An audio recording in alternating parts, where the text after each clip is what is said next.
right. Just really starting to ask questions in the back room that could well be asked on the stream. Hello, everyone. Welcome back to the best show in the universe. We are only 10 minutes late, so it's not quite FNT level 8, but it's getting there.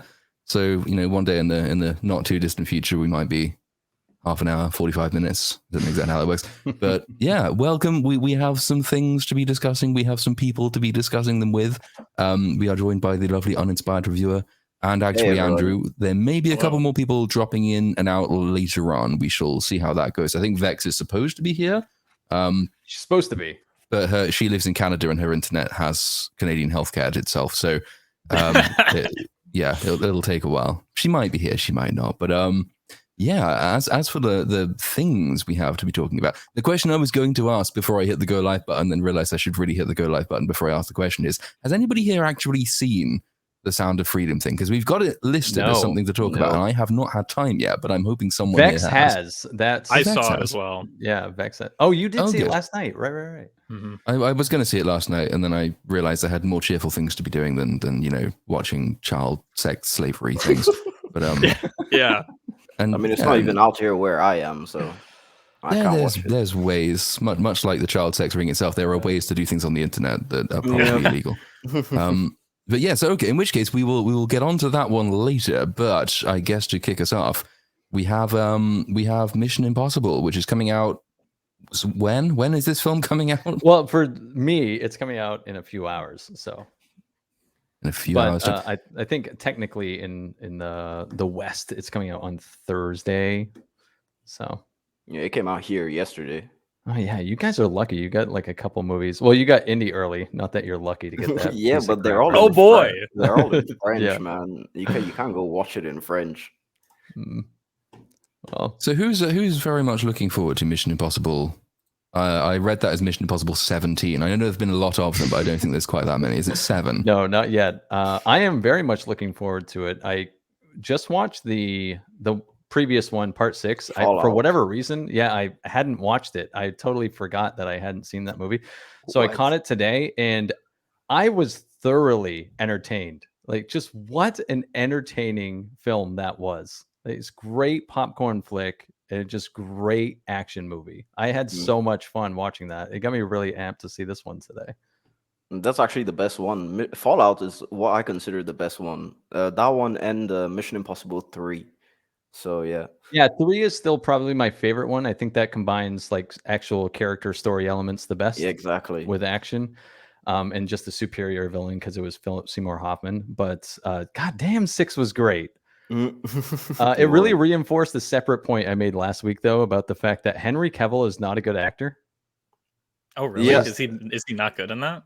No, he's like the twist villain in the movie. Oh yeah. And that's not giving it away because it came out 5 years ago. But he's just not a good actor. Everyone's just obsessed with him because he's so goddamn handsome. You know what? He has a mustache in this. I agree with Cynic. Mustache. Well, maybe not a good actor in this movie because I watched Fallout literally an hour ago, and yeah, his performance leaves a lot to be desired. Yes, to say the least. So weird. Yeah, he was bad in it. I think maybe it was because of the accent, but even then, he's done spy stuff before with The Man from U.N.C.L.E. He was really good in that. I just think it's the accent. He couldn't act while trying to make an American one.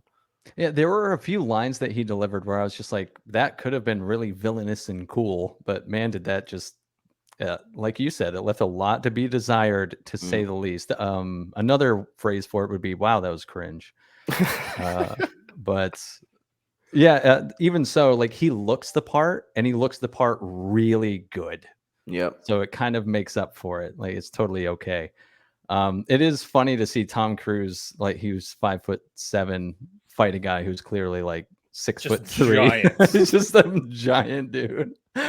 But yeah, like if the new one today, when I go see it right after the show, lives up to that one, rave review is coming because I just had so much damn fun this morning watching that. It's like, wow, I can't believe I waited 5 years to watch this. This was fantastic.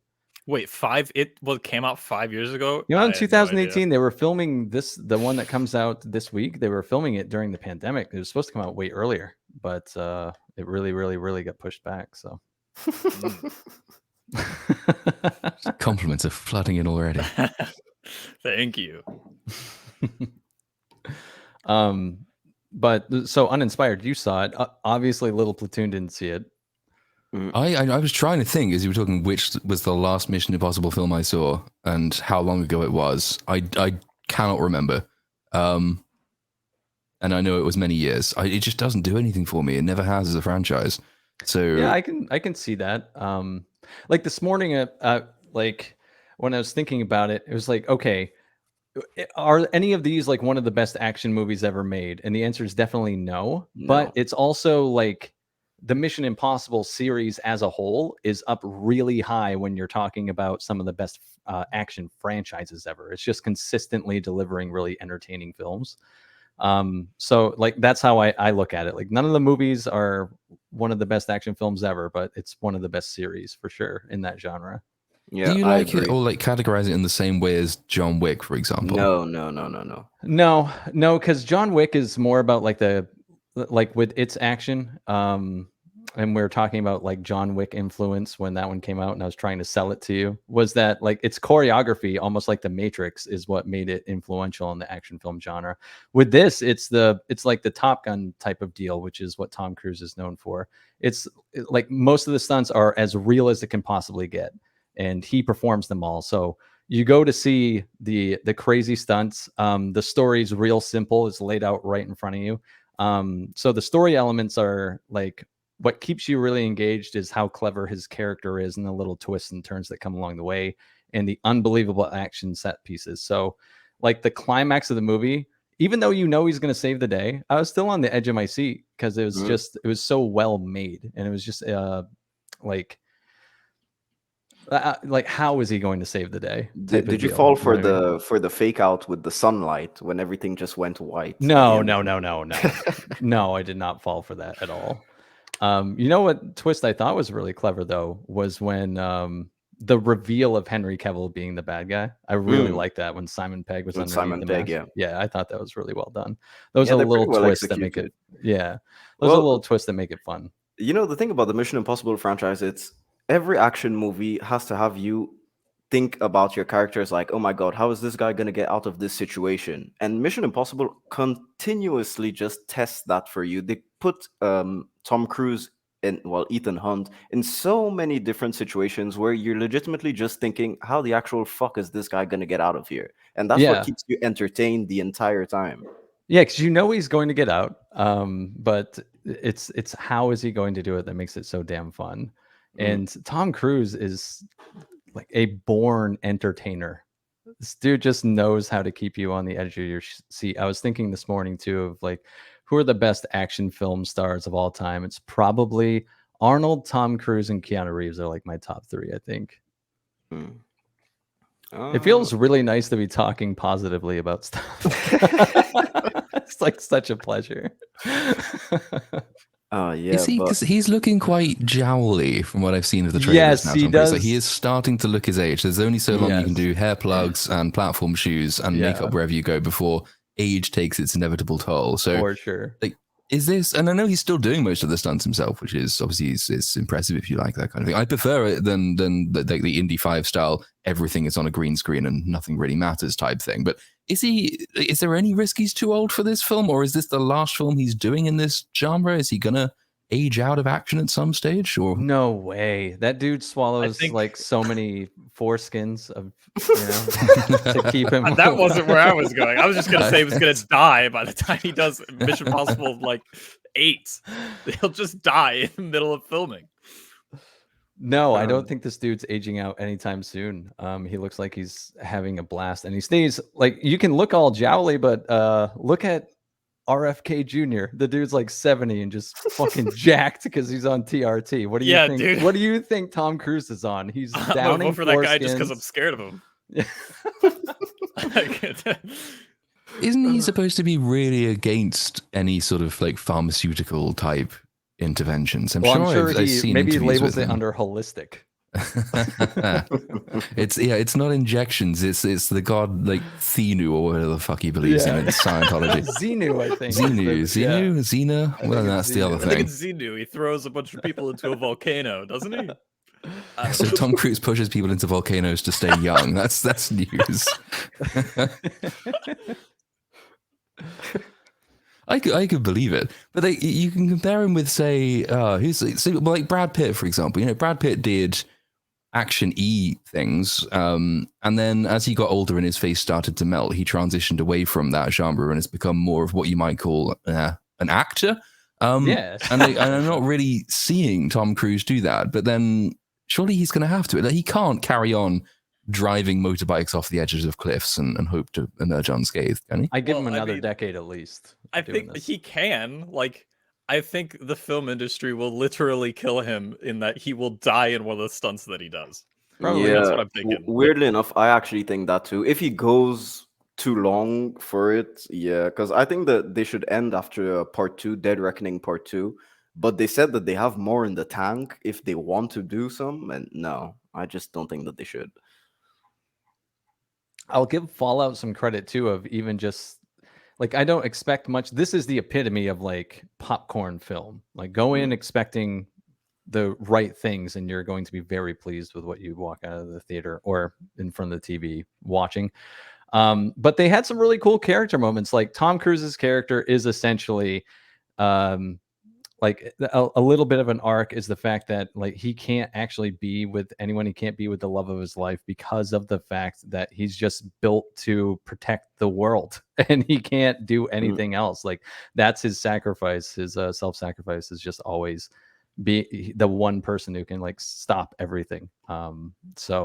I like that. It had a little bit of everything I needed. So I remember laughing out loud a few moments this morning too, because the action it wasn't like ridiculous. It was just one of those holy shit moments. Like, Tom Cruise definitely did that in real life. Yeah, the only ridiculous action scene is when you have the 2 helicopters that are falling. That was it. Yeah, that's it. The entire movie, that's the only one where you think, yeah, they couldn't have survived this bullshit. Yeah. But yeah, man, I'm glad I watched that this morning. It really got me hyped to see the next one later this evening. But you know, well, Fallout was everything the Mission Impossible was leading towards since number 3, basically. Yep. I haven't seen any trailer for Mission Impossible 7, but do you think that they'll be able to build on the story, or do you think that they'll just make it, let's say, self-contained Mission Impossible movie? That's a really good question. Well, this is pretty much wraps it up. Right? This is a part 1, right? Yeah, but they've wrapped up all the stuff that they had set up, because, you know, the Syndicate, all of the stuff that was in Fallout, they had set it up at Ghost Protocol, which is like the 4th movie, I think. So 4, 5, and 6, you can basically it's one big story. So where do they go after that? Well, I already forget the dude's name. Was it? Well, he's still alive. The primary antagonist is like still alive. Solomon Lane. Yeah, Lane. That was it, because they had 2 names with L, and I was like, I couldn't remember which one it was. But yeah, Lane is still alive, and he's a really creepy ass good villain. So yeah, but I have no idea what the story is for this next movie, and I don't care. Like, I'm gonna find out. Which is good. Like, I want to find out when I get to the theater. So. Yeah, I'm in that same mindset. I've just seen the behind the scenes of some of the stunts, but that's pretty much it. The story, I have no fucking idea where this is going. I know the chick who played the White Widow is coming back, so it's going to connect to this one in some capacity. So. All right. Yeah, but yeah, looking forward to it. I'm going to drop a review of it hopefully Thursday. I'm seeing it tonight, and I'll drop the review Thursday. Because if it's a positive review, then you already know what's going to happen. That you'll get 1/10 of the number of views of a negative review, and then you'll think, "Why did I bother doing that?" And then say it's woke. True. Say it's woke. 1 billion views, easy. No, my John Wick 4 review got 100K views, so I like no complaints. Yeah, no complaints there. Just put up a picture of the poster in your first 10 seconds. Point out how many women there are, and then say it's woke. It's a suspicious number of women. Yeah. Haley Atwell has made this movie woke. Just there's too many women, and then easy. Easy 100K. Get the sponsor out of the way. GG, we're done. Yeah, that's true. I could always just throw a sponsor in that video, and then then it's fine to make a review of it.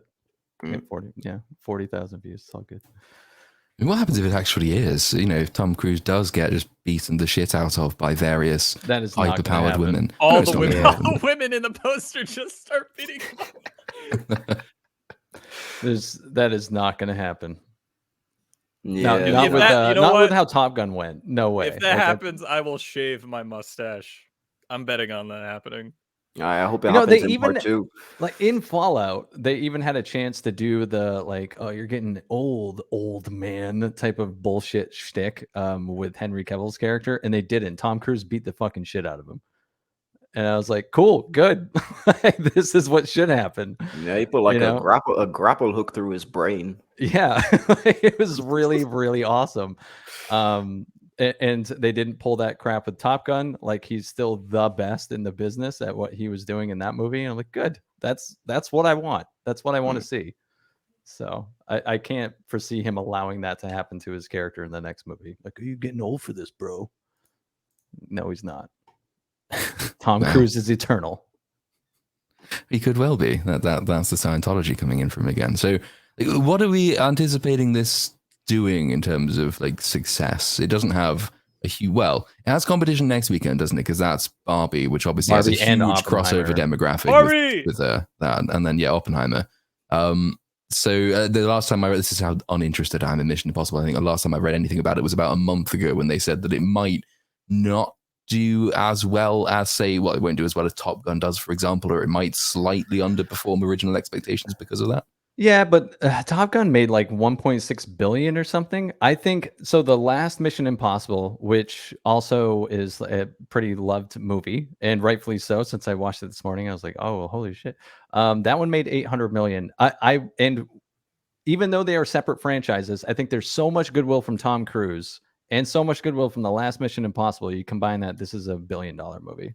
Yeah, but I think that Mission Impossible has a bigger barrier than Top Gun to prove. Well, maybe in the domestic market it could be fine, but in the international market, a lot of people don't really give a shit about Tom Cruise coming out and saying, "Oh yeah, we love the fans. We're doing it for the fans." It doesn't really affect them. Plus, Mission Impossible has a lot of how do I say this? It can get convoluted sometimes.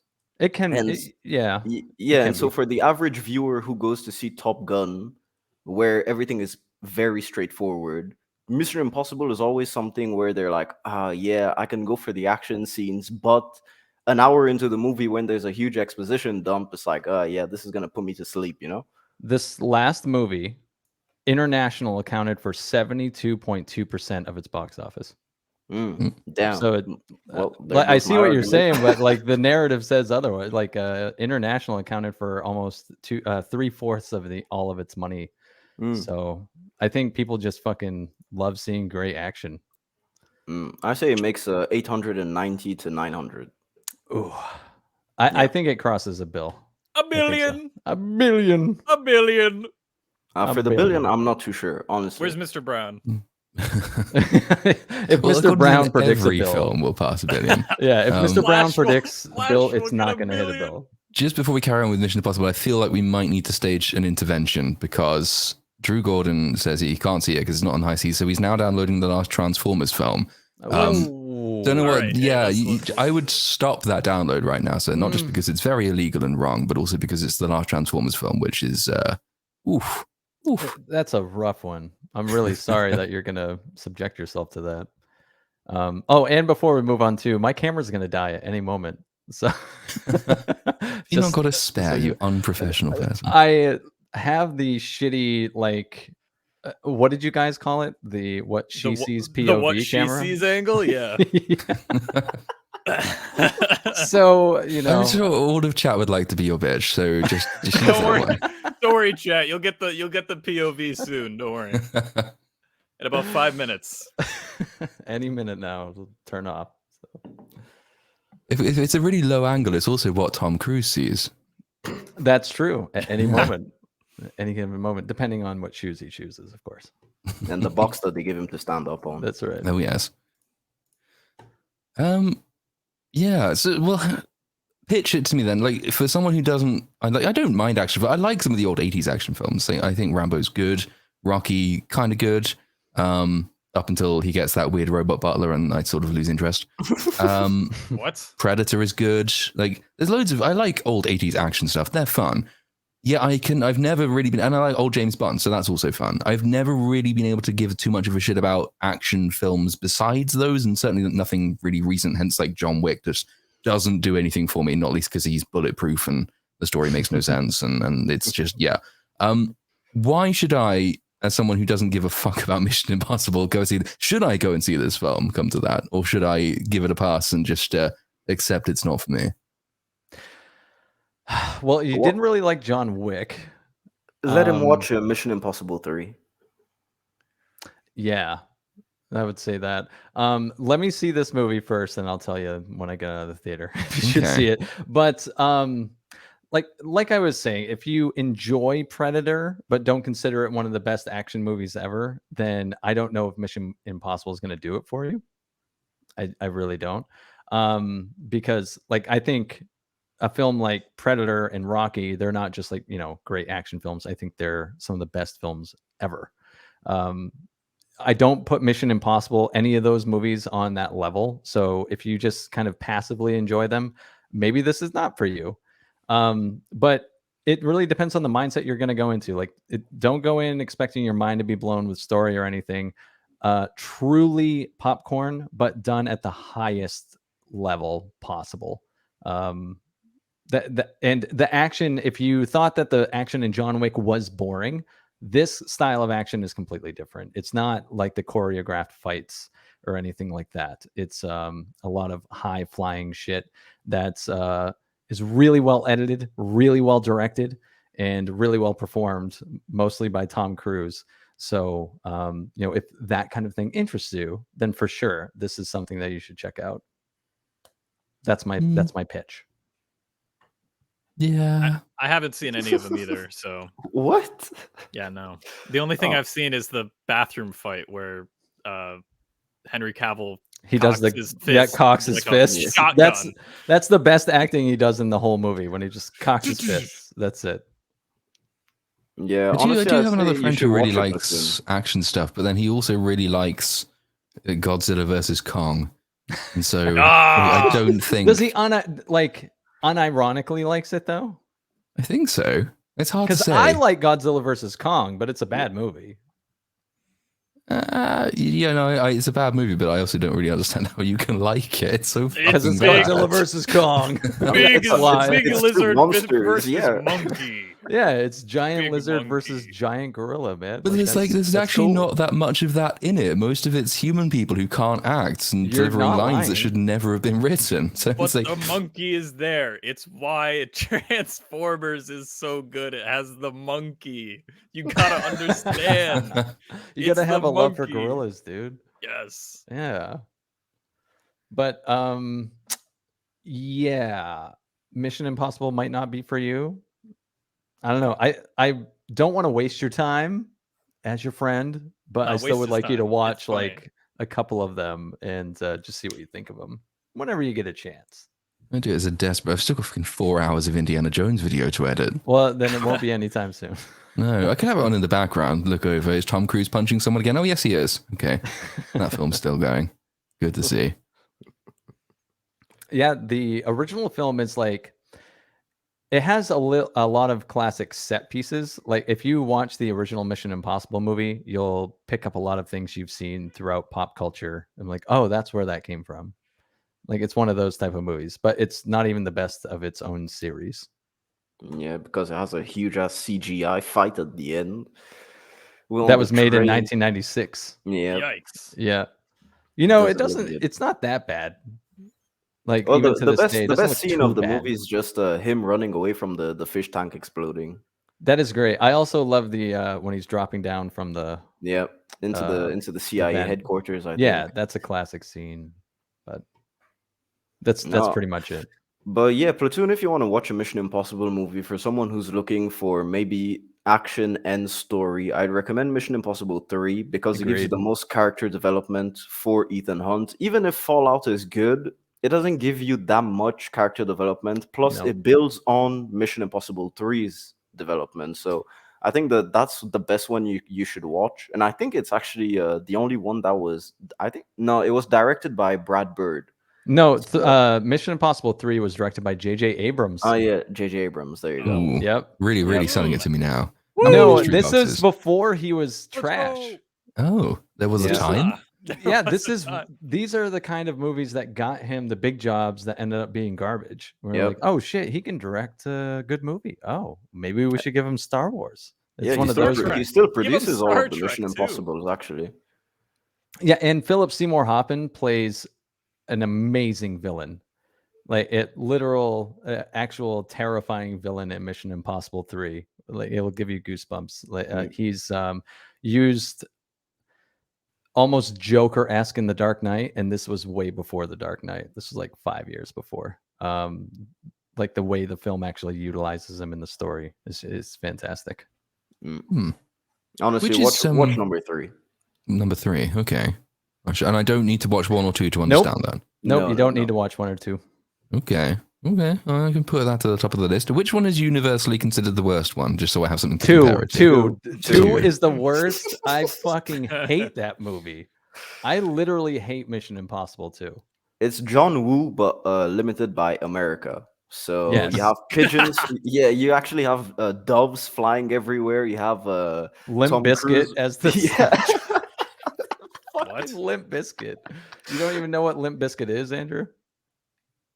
Hold on. Isn't it a band or is it a person? It's a band. It is a band. I thought I'd heard of it. It's real bad. Yep. And so it's basically John Woo limited by American Productions. And it's bad. You have two motorbikes just basically colliding with each other head to head because they want. It's just so dumb, and it's not even so corny, enjoyably bad. It's just you're just there like, oh man, what did you guys think of this? It was like if there was a movie to pick from the franchise that was definitely of its time, that's the one. 100%. Yeah, that's a terrible film. So I should watch 3 and 2, so I've got a good grounding. Do I need to watch anything else to understand 7? Is 7 building on anything, or is this another standalone? Because it's got most of the same people written. Like Simon Pegg's still in it, isn't he? And with some new hair, I think. We were saying, like the one I just watched this morning, part 6, was like a build up over the last 3 movies, and it did kind of finish the story. So I really don't know what they're doing with this new one. I tried to stay away from because I hadn't seen the 6th one yet. Anyway, I stayed away from trying to figure out what the story was for this, so I don't even know what they're gonna do. I'm trying to think. Yeah, the only person I know is returning is Simon Pegg. I know because I saw him in the trailer. Is Ving Rhames still alive? Because if he is, he'll be in the movie. Man, you had that thought too, if he was dead or not, huh? Yeah, I can't remember if he's alive or not. Because he's a character that's been in every single Mission Impossible also. Yeah, he's alive. Yeah. Oh, then he'll definitely be in it. Probably. So 100%. you have that as your through line of characters is Tom Cruise and Ving Rhames playing their parts. Yeah. Mm-hmm.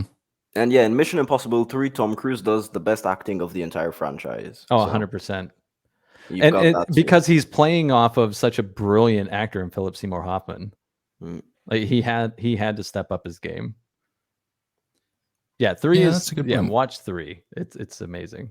Who else is in 7? Do we know of then? Like who's the Haley villain? Atwell? I've heard that name mentioned a few times. I can't tell her apart from half a dozen other allegedly attractive Hollywood bros, but I'm going to take your word for it. Captain America, she's Peggy Carter. Is it Peggy? Yeah. Yep. Really? You're just saying that because you can't tell white people apart, Platoon. This is true. Listen, all white people do look. They all look the same. It's fine. We all look like Henry Cavill, I'm told. So, yes, we do. Yep. Who else is in it? I don't even know. That's it. Haley Atwell. There's Tom Pom Cruise. Klementieff. So from the Guardians movies, Mantis. And that's... Yep. I don't think I can recognize her without antenna. Yeah, she doesn't. She hasn't done a lot of movies without them. So there's Rebecca Ferguson from Dune and from Silo. Yeah, I know what she looks like only because I've seen her in recent things. Silo was okay in the end. She was quite good in that. She can act. So yeah, who else are people appearing in this, according to Google, informs me. Vanessa Kirby, I don't know who that is. Tom Clementif, don't know who that is. S.I. Morales, don't know who that is. Simon Pegg, I think I've heard of. He did that hostage video about She-Hulk, yeah. Let me see if I recognize any names. No, if you just go to Box Office Mojo, the cast is the main 4 actors, and that's it. Oh, helpful. That's all that matters. That's all that matters, baby. 4 people. I don't even know who the villain know. is. Yeah, I don't even know who the villain is. Yeah, neither do I, actually.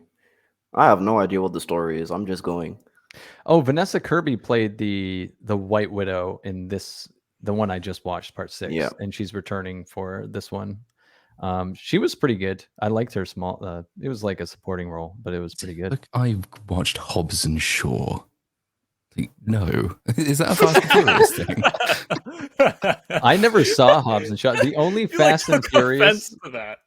The only Fast and Furious movie I saw was the first one when it came out in theaters like 20 years ago. I saw Fast X in the theater. We were 5 in total, and my family made up 4 seats. So yeah. That reminds me when I saw Justice League in the theater with 2 other people on opening night. Damn. Yeah. The Snyderverse. I think I went to that with my dad, and he was like, "Yeah, that was a movie. That was a film." I'm trying to think which the last Fast and Furious film I've seen. It might have been 5. Is 5 the one with the really long runway that goes across all of Europe? You got me, dude. Or is that 6? It's the one, yeah, there's the cars that chase the airplane, but they go for ages, and someone actually superimposed, they calculated like speed traveled for time traveled, and then how long the runway was, and then superimposed that over the map of Europe, and it basically goes from Vladivostok to London. Yeah, I remember. I think it's either 5 or 6. I'm not too sure because I know but I'm leaning more towards 6 because the climax of 5 was the one where they have the shipping container at the back and they're just dragging it around Brazil, killing everyone. This is not familiar. I don't know this at all. I know I haven't seen the one where they go to space for some reason. Yeah, that's still can't believe they did it. It's like a Top Gear challenge, but with like more money. Next up, time travel. I'm going to change it up. We've conquered space. It's time to do time travel. Oh no! I'm going to read this. We beat the game. Chat. Sparks 7907 for a California $2. Jackie Chan would like to have a word, Mr. Cynic. Yeah, I guess for the American, the Hollywood-based action stars, because most of Jackie Chan's brilliant action movies are not the Hollywood produced ones. Yeah, I think the best of the best that he has when it comes to action itself are the ones that he makes abroad. But his most notable ones are the American productions. You know, you have Rush Hour, the Medallion, the Tuxedo, everything around the early 2000s and late 90s. I remember when I was a little kid, though, being obsessed with like Rumble in the Bronx and Super Cop. Yep. Like, do you remember that fight he did with the ladder in Super Cop? Am I like too old for everyone? No. Yes. I haven't seen it in a while. I remember Police Story a lot. But Police Story. And that was in the 80s. So yeah. Yeah, no, that was Jackie Chan kicked so much ass. I saw some, I don't know, it was on like Instagram Reels or something, but it was like this really touching moment it was filmed like a week or 2 ago, and it was Jackie Chan watching his old clips from his old movies with his daughter, and she was just like super proud of how much, how influential he was and how great he was. It was like a really touching moment. Jackie Chan is really the person, like he's the human embodiment of you have to work hard to be rewarded.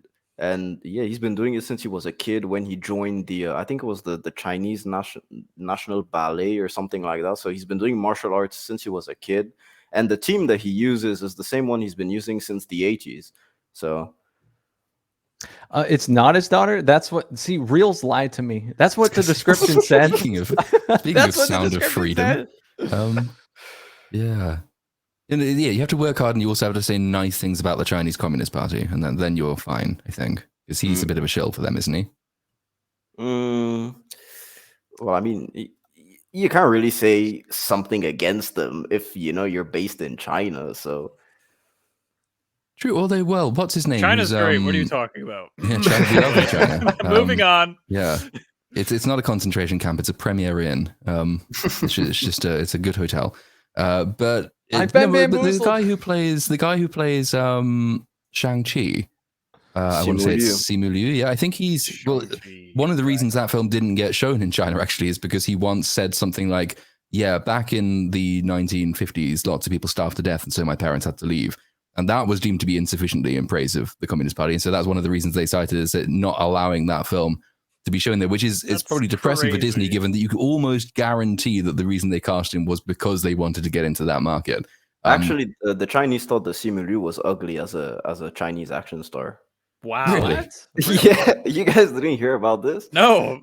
They're like, that's so ugly? crazy. They're like, yeah, we're not letting you play your movie here. Also, you're ugly. Get out. Yeah, they said that he was crazy. unattractive. They said that he was really unattractive by Chinese standards, so they didn't really see him as an attractive action hero. He didn't have the government sponsored haircut. First of all, like Simu Liu, as annoying as he is outside of Shang-Chi, like, how can Jackie Chan be an action star, but Simu Liu can't? Because Simu Liu is more attractive than Jackie Chan. That's an absurd proposition. Yeah, there we go. I have it. Simu Liu responds to the Chinese criticism he was too ugly to play Shang-Chi. There you go. What? That's crazy. That's so there is funny. a thing that because like mainland Chinese people do tend. I think there is. I could be wrong about this. I'm pretty sure there is a bit of a prejudice about like the overseas Chinese generally, and obviously like Simu Liu is overseas Chinese, because they're generally perceived to be in some way disloyal, because they left and they didn't necessarily sign up to the revolution, whereas the people who stayed and took part in the revolution, or at least made peace with it, automatically sort of boosted in reputation. So I wouldn't be surprised if it was just a kind of an offhand. Like in the way that the Japanese don't really like Japanese people who were born overseas, and the Chinese don't really like Chinese people who live or are born overseas. Whether that the ugly comment is just another cheap way of dismissing him for that. Might be. Well, that's all I gotta say about that. I've gone down the rabbit hole of looking at Chinese beauty standards. I think it might just because his skin isn't light enough. Okay. He needs to be really pale. Like is this just like your interpretation? It doesn't actually say this. No, it says pale. It's just what need to be paler. It's pale, check, chest, check, yes, and then it's tan, X, no. Yeah, it's a common thing. It's like, because obviously the geisha are painted white, but then I can't remember what the Korean equivalent is, but they also, I think, painted their comfort girls white. And I guess the Chinese do the same thing because, there's no hotbed of far-right white supremacist racism like the Far East of Asia. So it's white beauty standards all over the world. We got there first. Fascinating. Well then. Yeah, I see lips and nose. Like, what the fuck? Oh, man. Oh, yeah. Shit. They said that they prefer the majority of Chinese people have more of a flat, broad nose, so many can be envious of foreigners who have more pronounced noses. What the fuck? They like big noses from foreigners? They like big butts and they cannot lie? No, they don't like. They actually don't like curves. They do not like that. Flat, very flat, skinny, bones showing. Okay. Skinny, skeleton. Ooh, chat moved up, sorry. So we actually can say anything we want because we're not getting any of the sweet yuan. So, yeah, screw you, China. And you're ugly. Take that. I do want to pull this up, unless we need to talk more shit about China. I don't know, it's a favorite pastime, but we can throw it in there later. It's fine. I'm gonna switch gears because this isn't on the docket, but I think we should take a look. Did everyone see this? Is this going to be something that gets me taken down for copyright? I don't think so. This is the. Am I screen sharing? Can you? No, see I think you have to add it to the screen. or add it to the stream. Is that how you do it? And then you have to. We need Mr. Brown. Mr. Brown knows how stream does it. You have to put it there, and then you have to hit add to stream, and then you can maximize the thing. Is that it? How about that? Get in here. No, you still haven't hit. So if I hit add to stream, there it is. This. Oh, is this the Wolverine design from Deadpool? Yes. Yep. Did everyone see this? Yep. Hey, it looks good. You all sound so enthused. No, it looks good. I'm happy they finally delivered on what they set up in. I don't know which post-credit scene they had with the briefcase when they opened it. It was the Wolverine. Yeah, I mean, so there we go. We finally have the payoff. What, 10 years later? Am I right in thinking this is the most sort of comics accurate of all of the suits he's worn? Oh, yes, right? And it's not even 100%. Well, the other ones are just like whatever, like tactical, cool, all black leather. Yeah, and also he makes a joke or like Cyborg. Who's the guy with the lasers? Is that Cyborg? I can't remember. They call it's Cyclops. Yeah, sorry, not Cyborg. Get the fuck off the stream right now. And he's like, what would you prefer, yellow spandex? And everyone's like, yeah, we would like that, please. Yeah, well, that was back in 2000, and comic book movies were not it. Comic book movies were edgy. Right. So they. Leather. I remember when the original X-Men movie was being made, and we didn't have the internet really as like we do now, but in magazines and stuff like pop culture magazines, they'd interview the director, Bryan Singer, and they would talk about the fact that well, you can't put like a big yellow bright suit on the screen. That would just look goofy to audiences. So they had to make it cool and edgy like the Matrix, and everything had to be Iron black. Man comes out. Well, this 8 years later. Might be a hot take. I'm actually with Bryan. Is it Bryan Singer? Is that his name? I'm with him on this point. I think there's a reason that comic book adaptations were looked upon as kind of cheesy, and design choice is definitely one of them. Things that work in comics do not necessarily work on the screen. I don't think bright yellow spandex would have worked on the screen. People would have looked at that and said, "Oh, it's a comic book movie." No, you had to earn just cheesy and cringe. Yeah, you had to earn this like over 20 years. I don't think that this would have worked 20 years ago. I think he was right, but they slowly led into this, like kind of how, like, yes, the story writing's terrible now, but like we went from the realism or semi-realism or plausibility of Iron Man, and now we have a multiverse within that same universe. Like they had to build up to this and earn that. And they got to the weird, crazy costumes in 2000. So this was the original X-Men was 2000, and then in 2002 was Spider-Man, and that was the first introduction of like a colorful costume, a real colorful costume, and it was done really well. And then over the years, you get up to this point. I don't think they should have done this 20 years ago. It would never have worked. I mean, you've also got the added defense that this is a Deadpool movie, so it could work having everyone in just bright colored costumes like the original, as opposed to an X-Men movie. For example, if they make an X-Men movie today, even if they make it comic accurate, they'd probably only have it for 10 minutes of the runtime, and that's about it. Then they'd give them regular clothes. The other side of that, though, is that this is a Deadpool movie. So how many jokes do you think we'll have made about the fact that his suit is bright yellow? Yellow spandex, it's back. I do think the suit's a little over designed a bit. It looks exactly like it does in the comic books. Like I don't know why he has shoulder pads. I don't get that. Because that's how it was in the comic books. That's what it looks like. I don't care if it's in the comic book. It just looks weird. Like this man. No, I'm not disagreeing with you. I'm just saying where it originated from is that. So they're like, well, we never gave him the yellow suit, so just give him the fucking yellow suit. Yeah, wholeheartedly give them the yellow suit. Plus, I like the detail of his hair. They actually made him nice pointy hair too. Yeah. I don't like that they gave him the arm sleeves though. Like, didn't he get jacked? Let him show that shit off. Nope. I know, right? He might have. Did he get jacked? Yes. Yeah, he's jacked as fuck. Yeah, man. he's fucking huge, dude. He got on the trend. He got on everything. Those sleeveless. Those steroids in the cabinet aren't going to use themselves. That's right. All the little needle marks on the arm would be visible. You can't possibly show that. No, they go in the ass apparently. Oh, do they? Oh, yeah. Man, they put him on the Marvel diet. There you go. That's what I call it. All of these dudes are fucking jacked, the man. Marvel diet. Yeah. It's just. Yeah. Why would you inject testosterone in your ass? You just That's where it comes the, from. the testosterone replacement therapy is different than steroids. Oh, yeah, there's anabolic steroids and testosterone replacement.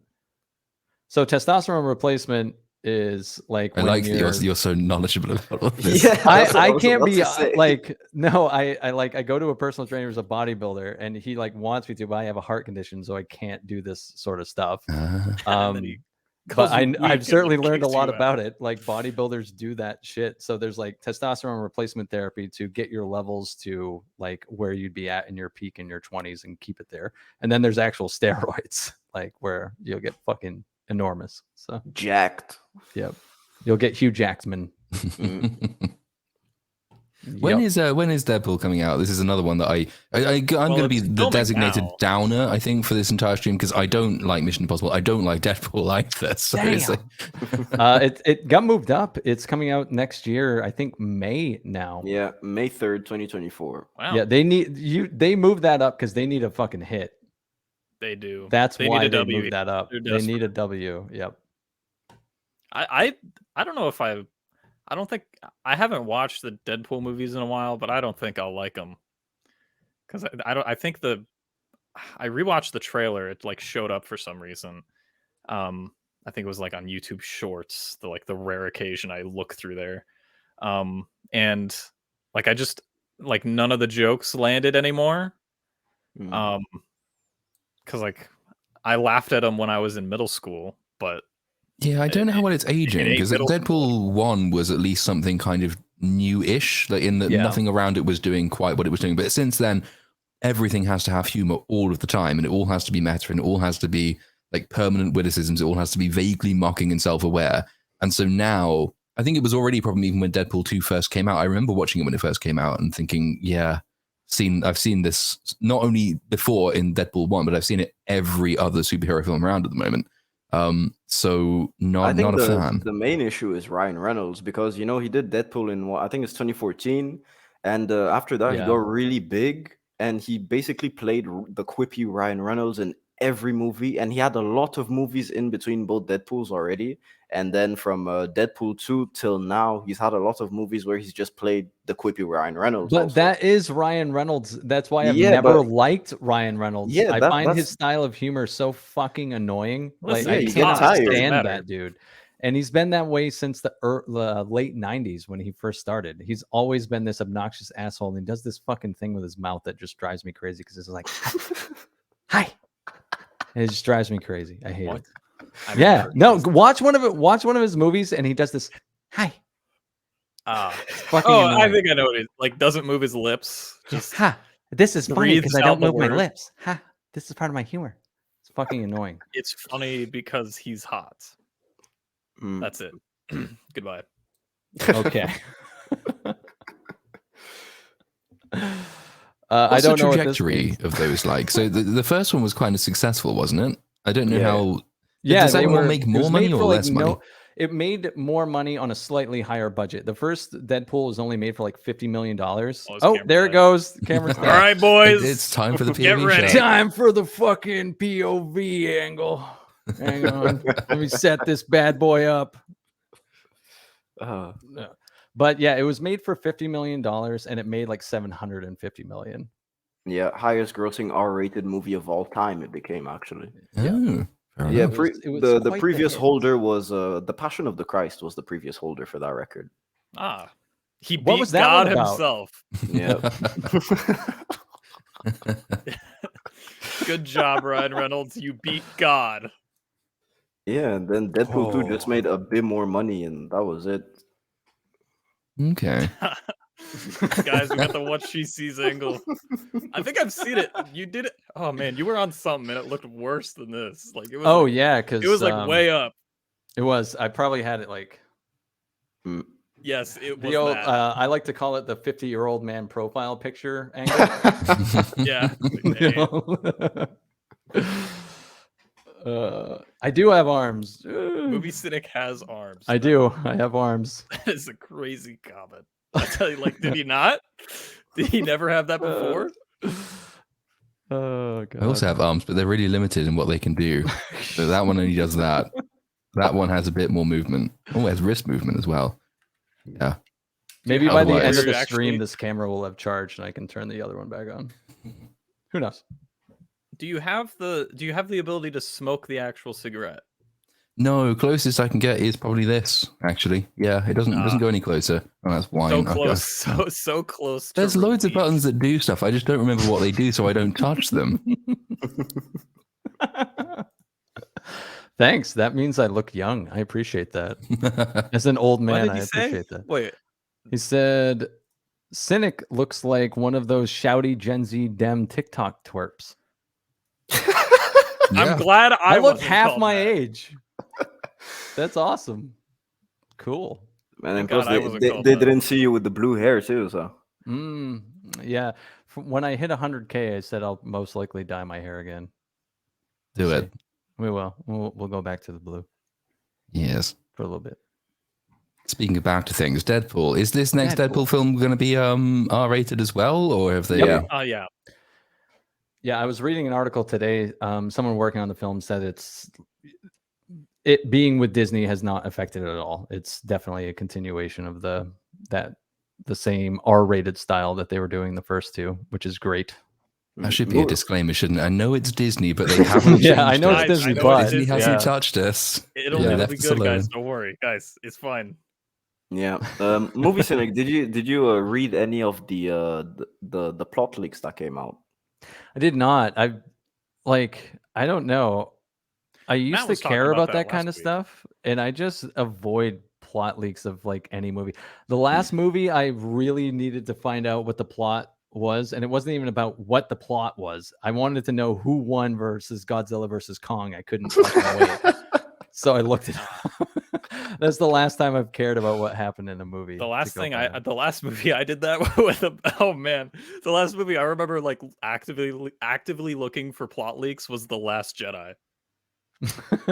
Oh man, I thought you were gonna say like something based on a book, like Dune. I just had to find out what was gonna happen. Oh no, actually, I've been avoiding like Dune spoilers in terms of the book. Like my dad's like, "Oh, you got to read the book now," and I'm like, "No, I want to see the movie and then I'll read the book." Yeah, well, based on the leaks, there's ties to Disney, to the MCU. Oh, of course there is. Yeah, but not the the weird one, the weird project where all the time stuff is. Yeah, I don't want to say it to spoil anything in case the leaks are actually real. So, but you understand? The MCU? Yeah, the MCU, the people that deal with time. There you go. Deal with time. Okay, yeah. Time people, you know what I'm talking about. Doctor Strange? Well, man. The people that deal with Doctor. The Council of Cringe. What are they called? Council of Cringe. It's the TVA It's the from KKK. Loki. The KKK from Loki. It's the TVA. I just got a message from Vex. She is not going to be able to make it, which is that sucks. R.I.P. You can never come back again. She didn't die, but she's not here though. So that means we're all going to be leaning on you for the Child Snatchy film, then, Andrew. Because you're the only one who's seen it. I certainly have some things I want to say about the controversy surrounding it. God damn. Yeah, it is very annoying. Yeah. Kind of appropriate there, for the subject is child snatching, so we're going to go to the guy with the mustache. And... All right, let me shave this real quick. So are we talking about it now? Yeah, go ahead. Fuck it. Yeah, why not? Seems to have come up. It's a movie. Is it any good? I think is the first question. As a movie, like the dialogue is really rough, and it doesn't help that the actors, like, it's small budget, so you're not going to get the like brilliant actors, so like the acting is rough in places. Is James Caviezel or whatever is Jim Caviezel good? Who's that? He's the lead actor. Oh, he's fine. Yeah. Like he's whatever. But like the acting's like the dialogue's pretty bad. The cinematography is not good. The editing is not good. Editing is if a movie doesn't have good editing, I'm just out. So yeah. So what I'm getting from this so far is dialogue is not good, editing is not good, acting is not good. So yes, the soundtrack is good, I guess. Do you think that Really? it suffered from a low budget? The scope was too big in comparison to its budget. Did that seem like an issue? Yeah. So you know how like the Batman gets made fun of because it has 4 acts. Yes. This movie has like 5 or 6. That's not why the Batman get made fun of, but okay, yeah, sure. Or like a big that's a criticism. That's a criticism from me, and I love the movie. So yeah, this acts. Movie has like 5 or 6. Jesus. But like I think it makes the point clear, and it's good. Like it's good at conveying the idea of the movie, and it also like respects the people that are in the movie. Like in it, like the kid actors aren't put in any harm in this movie, which is good. I hope not. And it's like it was like like go without saying. It was done. Well, I mean, hey, you have no cuties, children all were right? harmed in the making we have of this cuties, film. Okay. So like, I don't know. It's like, and like the end. They had they did the whole Tom Cruise thing where they thank you for watching the movie, and that's done like well, I guess. And then like one of the things he says that's really funny is like the most powerful person is the storyteller, and it's like, well, not really. The powerful person is the controversy, really. So, yeah. Overall, not good, but it's like it's fine. Let's not pretend like Jim Caviezel's some A-list actor, and Andrew's on the panel for a reason because he knows a lot about movies. So, also, I'm going to choose. I know a lot. I know a lot about movies. This one. This is ironic. This has to be ironic because yeah, we don't really want to get to the place where if you question the worth of a particular film, you're automatically assumed to be a shilling for words we can't say on stream.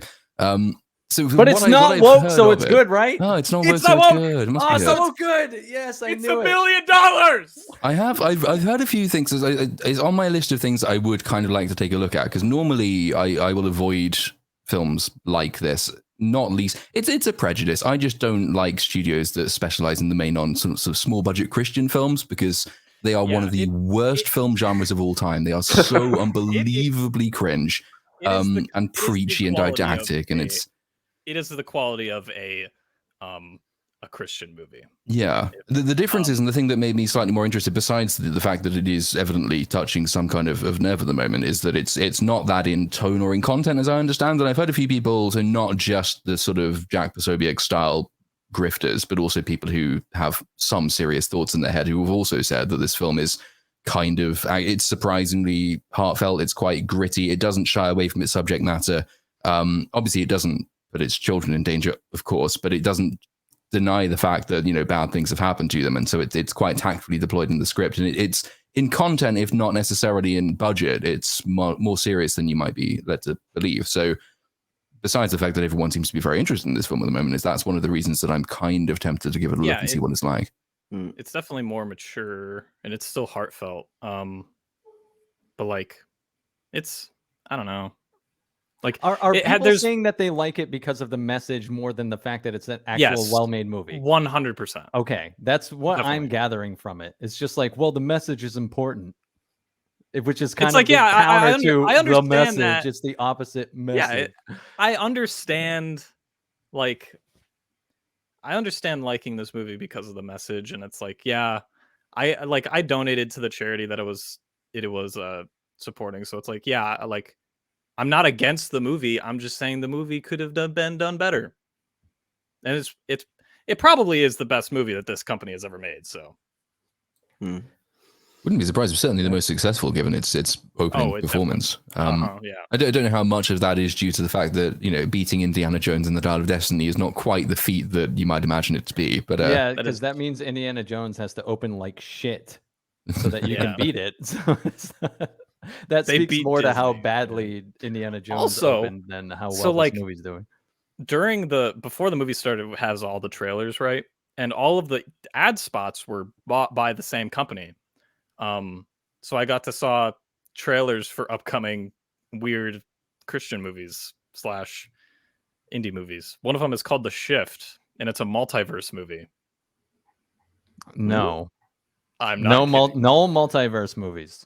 There's. I'm trying to think how you would work really in like what the hell is a Christian multiverse movie? Yeah, God exists everywhere beyond our dimension. True, actually, it's the original multiverse. Epistemic distance and all the rest of that. Yeah. I'd say if you want to like support, I'd say if you want to support the thing, just donate to the charity. Like that's don't buy a don't ticket. See the movie, just go donate to the charity. It's like 2 hours and 15 minutes long. It's so long. Like it's just like this. I think this would have been better as a TV show in terms of the narrative, but whatever. Ooh, it's not the salty cynic. May I ask the motivation of the panel to see Sounds of Freedom? I am not going to see the movie. I have absolutely zero interest in it. I was bored, and I saw a bunch of hubbub about this movie. So yes, the controversy made me go see this movie. I mean, I'm interested in going to see it, but not in the theater. I'd rather just stay at home and watch it, and if like I just donate, you know. Yeah.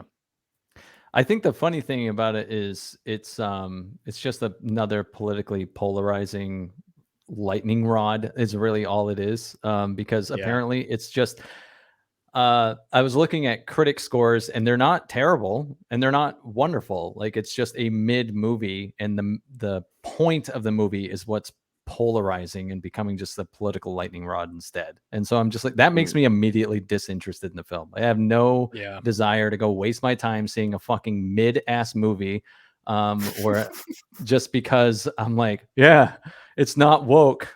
Get fucked, libs. Like, I don't care. And also, you have the fact that it's beating Indiana Jones, so people would just go see. Well, you know, I have no problem with people go seeing the movie. Go see the movie if you want to see it. Go because it's actually, you know, something important to talk about, child trafficking, all of that.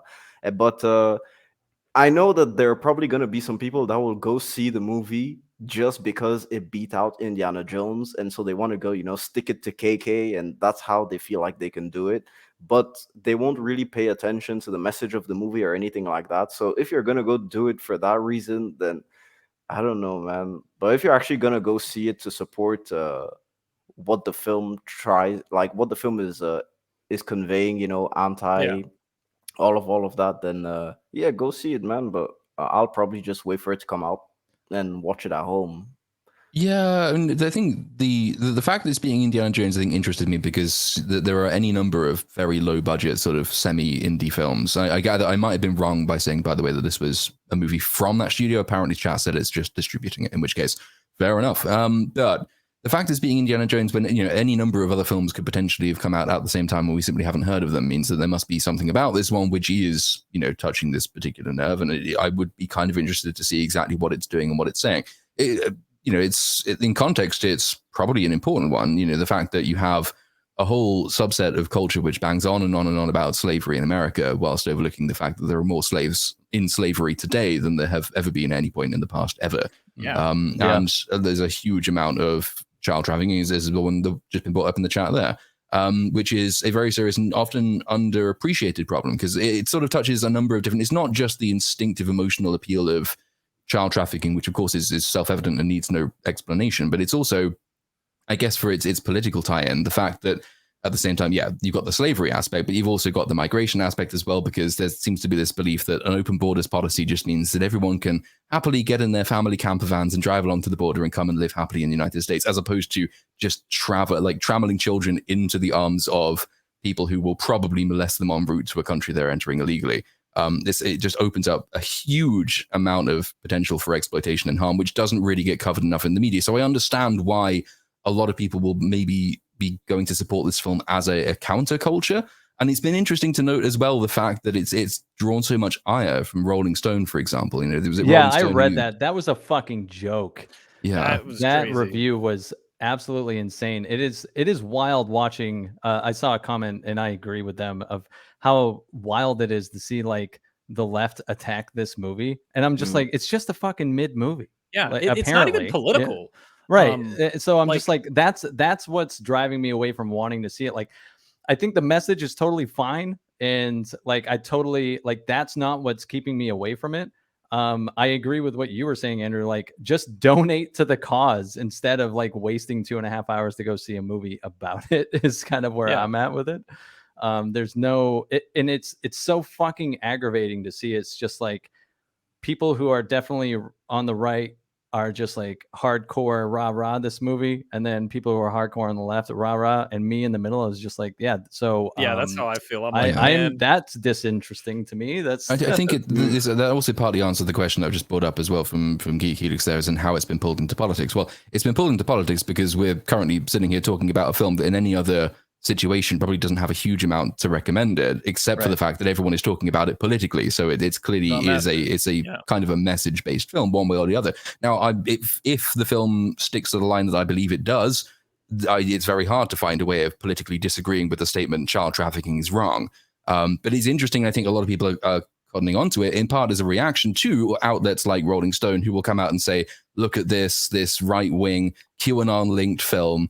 And then, of course, you look at Rolling Stone and you say, why is it that that opposing child sex trafficking is QAnon linked and far right? Like, what is the point in your objection to this film? Why are you not just ignoring it if you don't think it's and that review also it was saying how it was saying the film is based on true events, but like shitting on it for the fact that they dramatized it. And I was like, so did you say the same thing about The Woman King, or did you give that one a fucking glowing review? If anything, like they needed to flesh out the story more, because like things just happen, and I don't feel like I'm watching I don't feel like I'm watching people do things. I feel like I'm watching like archetypes of people do things.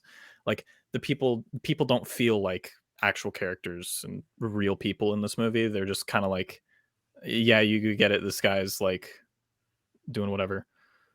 So it's like, I think like there's a scene in the movie where a guy is explaining why he's doing it, and he tells a story of why he's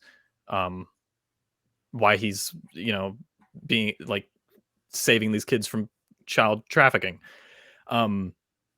And like he tells like his like the origin story of it. And that scene like didn't really do anything for me emotionally. Because it was just like you need good writing in that sense, because you're not doing a flashback, you're not doing anything like that, you're just having a character talk. So you need really good writing and really good acting, and it really didn't have either of those things. But yeah, I think I'm probably more expecting to be pleasantly surprised by it, because again, I have to keep stressing I have not seen this film. So there's like anything I'm saying here is not a review of the film. It's a review of everything around the film. Yeah. In terms of the subject matter, I think it probably is about right and probably time that you had a gritty and quite sort of hard-nosed, realistic depiction of what should be seen as a much bigger problem than we typically acknowledge it to be.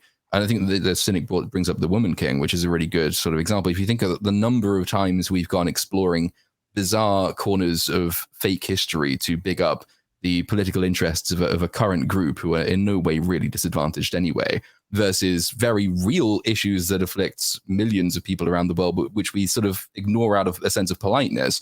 I would rather see more films tackle that than less. But going back to, I think, the point that was raised right near the beginning, the fact that a film takes on an important issue or conveys an important message does not necessarily make it a good film. So that will be the difference between the politics of and review of film. So that's, again, but all of this, the fact that we can spend so long talking about it and there are so many things to talk about it, means that that's, again, answer to the question as to why it's kind of interesting me, I think. And I kind of want to see what it's really like in delivery as opposed to what it's like in theory.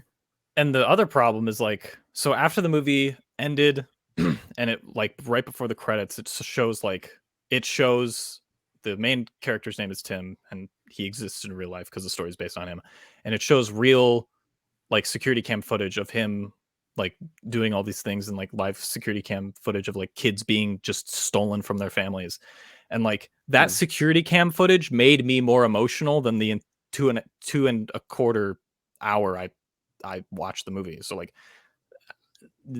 that's a problem.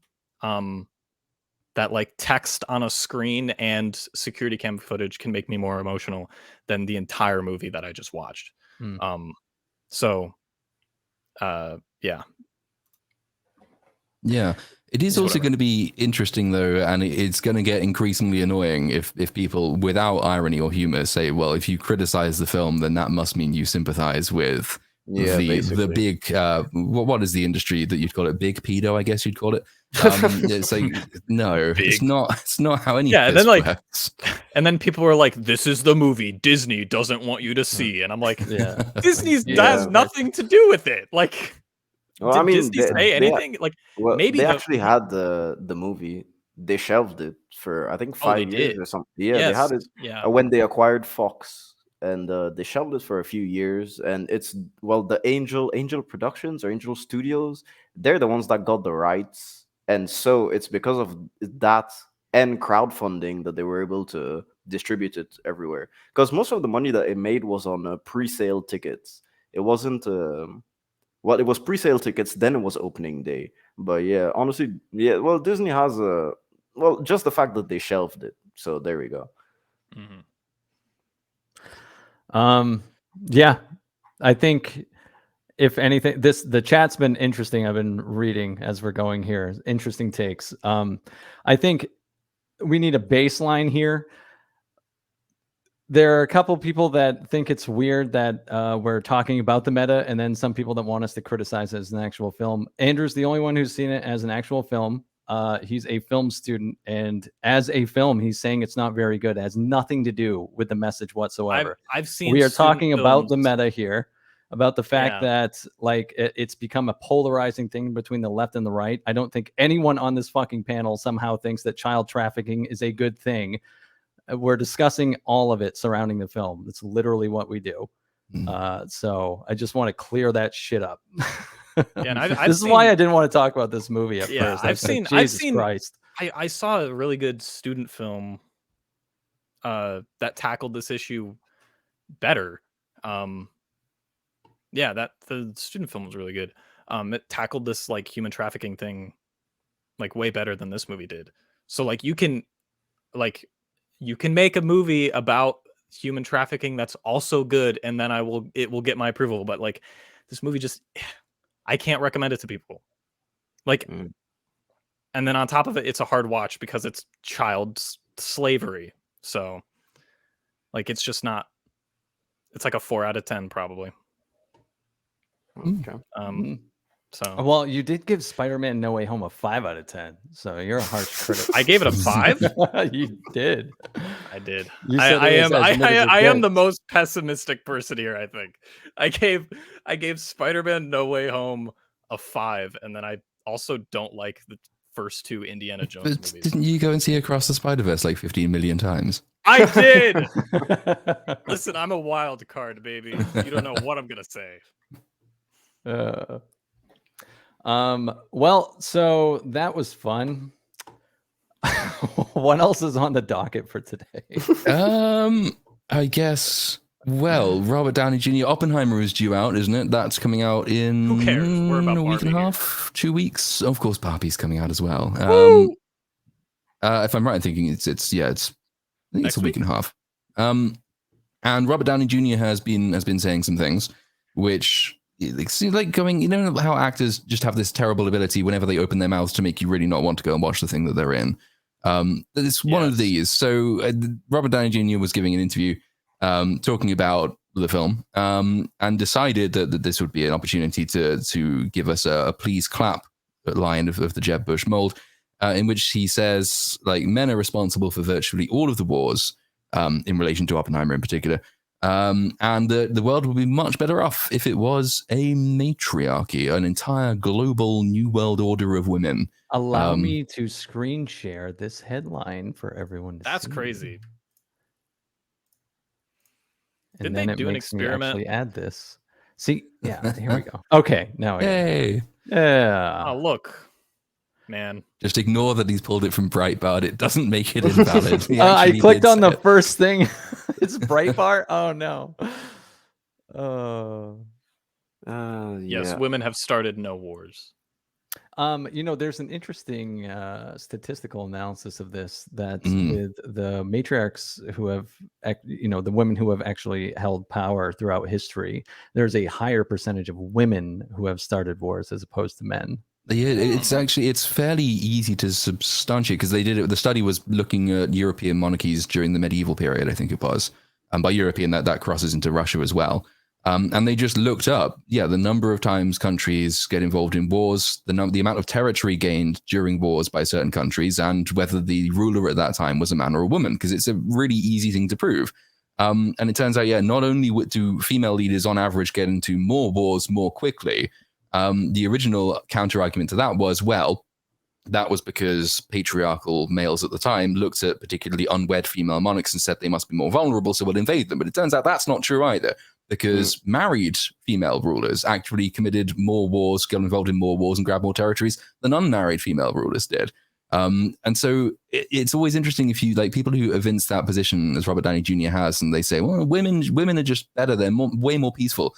And you say, well, okay, just off the top of my head, Aung San Suu Kyi, and they say, well, obviously not her. So okay, fair enough. She doesn't count. Margaret Thatcher. Well, no, she's not really part of the system. Okay, so not her either. She doesn't count. She doesn't count. Indira Gandhi. Well, no, probably not her either. Okay, Catherine the Great. No. Elizabeth I. No. Well, we had in England two at the same time. We had Elizabeth and Mary, Queen of Scots, and they spent all the time fighting each other because, lo and behold, that's kind of what women like to do. So, I'm not really buying it, but it's a very fashionable thing to say, so that's probably why Robert Downey Jr. has said it. Yeah, and plus he said that it's a belief that he's had for a while that he wants to. Yeah, he said he wants to triple confirm it. So he's tripled down on it. Guys, I've been cooking up this ideology for a while. Man, we're cooking up on this mystery box for a while. I'm releasing my new controversy. It's going to be my new book. And but I don't know if he said it in a weird because I saw the interview and the way he says it can seem a bit satirical. It doesn't seem as if he's a bit serious. But on the other hand, it's Robert Downey Jr. and we're living in the 21st century where all of this is a la mode. So yeah. This is just such an onion of a quote to tear apart. I don't even know where to start with it. There's so many layers. It's always interesting that these comments come out after you've made a shit ton of money through what you've defined as a patriarchy. Now that I'm nice and comfortable, I fucking hate the system in which I have made all this money in. Isn't this system bad, guys? Isn't this a terrible system? Guys, I've been thinking about this for a while. Now that I've played a male superhero and made hundreds of millions of dollars, I fucking hate. now that I'm done playing a multi-billion-dollar man in a movie franchise, man, maybe I was the villain. Guys, this is an opinion I've been cooking up for a while. Plus, he's the actor that made the most money in the MCU, man. He had producer credits. He had percentages of the box office of Infinity War and Endgame, man. This dude is a multi-millionaire. And he, man, it just makes me laugh, honestly. It's kind of, it's guilt displacement, though. It's the same reason that, Lewis Hamilton, for example, really successful Formula One driver, also dickhead, made a living off of fossil fuels, literally drives cars powered by dinosaurs, and then flies around on private jets, and then says, climate change is the biggest issue facing us, and I'm going to drive electric cars. One of my 15 cars will be electric, is what he means. The rest of them, no. John Kerry, a doyen of the American upper crust, the elite of the elite, flies around the world lecturing people about climate change, doing more to cause it than almost any other person on earth. It's the same thing. Very rich people go socialist because they have some weird sense of guilt or this idea that, in some way they either haven't earned it or they need to prove that they're still in touch with the lower orders and they really have our best interests in heart. So that's where they go for. It's the same thing. The biggest original donors to Lenin's Bolshevik party were the bankers because they thought it was fashionable and they didn't want to be seen to be against the working man. And of course, the first people against the wall after the revolution turns out to be the bankers. Not that I'm suggesting we should by any means put Robert Downey Jr. up against a wall, but it's very irritating. I don't like these kinds of people. I think actors, rich people generally should just shut up because they always embarrass themselves. Nah, it's funny though. Keep them talking. We'll get more quotes like this. It's also weird to see people just kind of lean into whatever virtue signal when they used to be pretty cool, level-headed folks. Because not that you're not allowed to change over years or anything, but it's just like there's no way you went from this so hard swinging to a certain side and a certain opinion. It's really bizarre. Like nothing seems like it's a natural flow. Because like Robert Downey Jr. 15 years ago, and even a few years ago, defended playing a black guy or playing a white guy playing a black guy in a movie. He was just a dude playing another dude, right? And like he played Iron Man 15 years ago in a film where like he made a trans joke, like but now he's literally wait, there was a trans joke. There was a trans joke in the original. Or was it a movie. Gay joke? No, it was a trans joke. What joke was it? Okay, well, so segue. So the trans joke in the original Iron Man film is when Rhodey is talking to new cadets, and Robert Downey Jr. shows up to tell Rhodey about the Iron Man suit in private, but he mocks Rhodey in front of the cadets by being like, did you tell them about the time when we were in, whatever, Tijuana, and you hooked up with this chick from the bar? What was his name? Oh, yeah. That's it. That's yeah. Well, that wouldn't happen today. You couldn't possibly have absolutely that kind of joke. not. No, that was in a fucking Marvel movie. Yeah. But I'm just saying, like, it's just so like, oh, I have to say these sorts of things, or they feel I have to say these. They don't want to get canceled. Yeah, so you just swing so hard to an opinion that it doesn't seem like you naturally got to that point. Like, I don't think he's been cooking this up for a while. Nah, he's been cooking this up. He's been cooking. Man, I don't know. I could think that he's been cooking it up because he definitely 100%. He just made that up on the spot. He's like, you know what? I'm gonna be a bit of a philosopher here. Yeah, it's like Anthony Mackie saying that there's not enough black people in Lord of the Rings and Harry Potter. Same thing. God, yeah, I saw that. Yes, it's not basically the same thing. Yeah, it's just virtue signaling, and I don't know. It detaches you from people, but maybe. Some stars were like this before. Well, I doubt, because the political climate was much different. But maybe they were like this before, but we just didn't know, because the only way you could see them were through tabloids and interviews in magazines and stuff. It wasn't as prevalent on the internet as it is today. It wasn't. You had a less of an insight into an actor's lives or political opinions and all of that. Yeah, that's definitely true. We unfortunately have a window to these people which is much more direct than we've ever had before. Because before then, you might get scripted interviews in mainstream newspapers and things like that. So all of these words are probably pre-prepped and pre-cleared, and actors themselves weren't told to think on their feet. There's a reason they make a living reading lines written by other people. It's not because they're especially deep thinkers themselves. But I think it's also partly reflective of just the changing nature of politics and the fashion of politics, which is, back in the before times, the insulting, degrading idea, the before times, before the Fire was Nation that women by virtue of their vaginas are vaguely mystical, and they're overly emotional, and they're unpredictable, and therefore they probably shouldn't be put in charge of anything, responsible, like voting. Then it becomes. I mean, there's some truth in some of that, I'm sure. No, I know. Then it becomes, no, there's actually no difference between women and men on the moral level. So women are equally capable of being allowed to vote as men are. And that was the claim of sort of like 1900s, probably through to like the 2000s, I'd guess, or at least till the 1960s. But it's sort of morphed into the other direction now. So now it's women, by virtue of their vaginas, are in some way mystical and unknowable and unpredictable, but that makes them more peaceful and more responsible. And less violent, and therefore they should be put in charge of everything. So it's just gone all of the way from women are incapable and overly emotional and shouldn't be trusted to women are the only people who should be trusted because they are special. But both claims are basically usually, they do usually come from men, it must be said, but it was all rooted in sort of more modern feminism than the earlier claim was. If the NBA and NFL went full equality, I think the ratings would just fucking spike for the first few months until the novelty wore off. That would be hilarious to watch. That would be awesome to watch. It would get old after a while, but man, first few months. It would, but it doesn't even stand like basic anecdotal scrutiny, because you remember being at school and there are few people more viciously mean to each other than girls.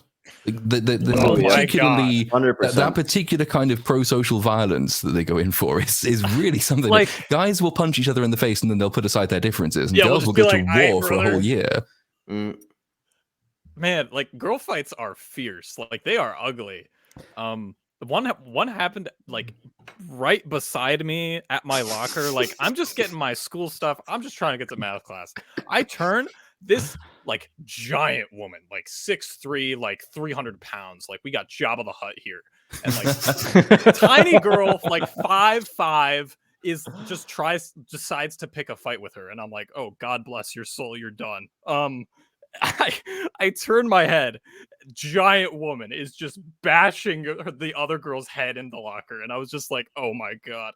And then and then my math teacher came by, and he's like, "Hey, you don't want to be here." And I was like, "Yeah, so I just left. I was like, "I'm not watching this." It's terrifying.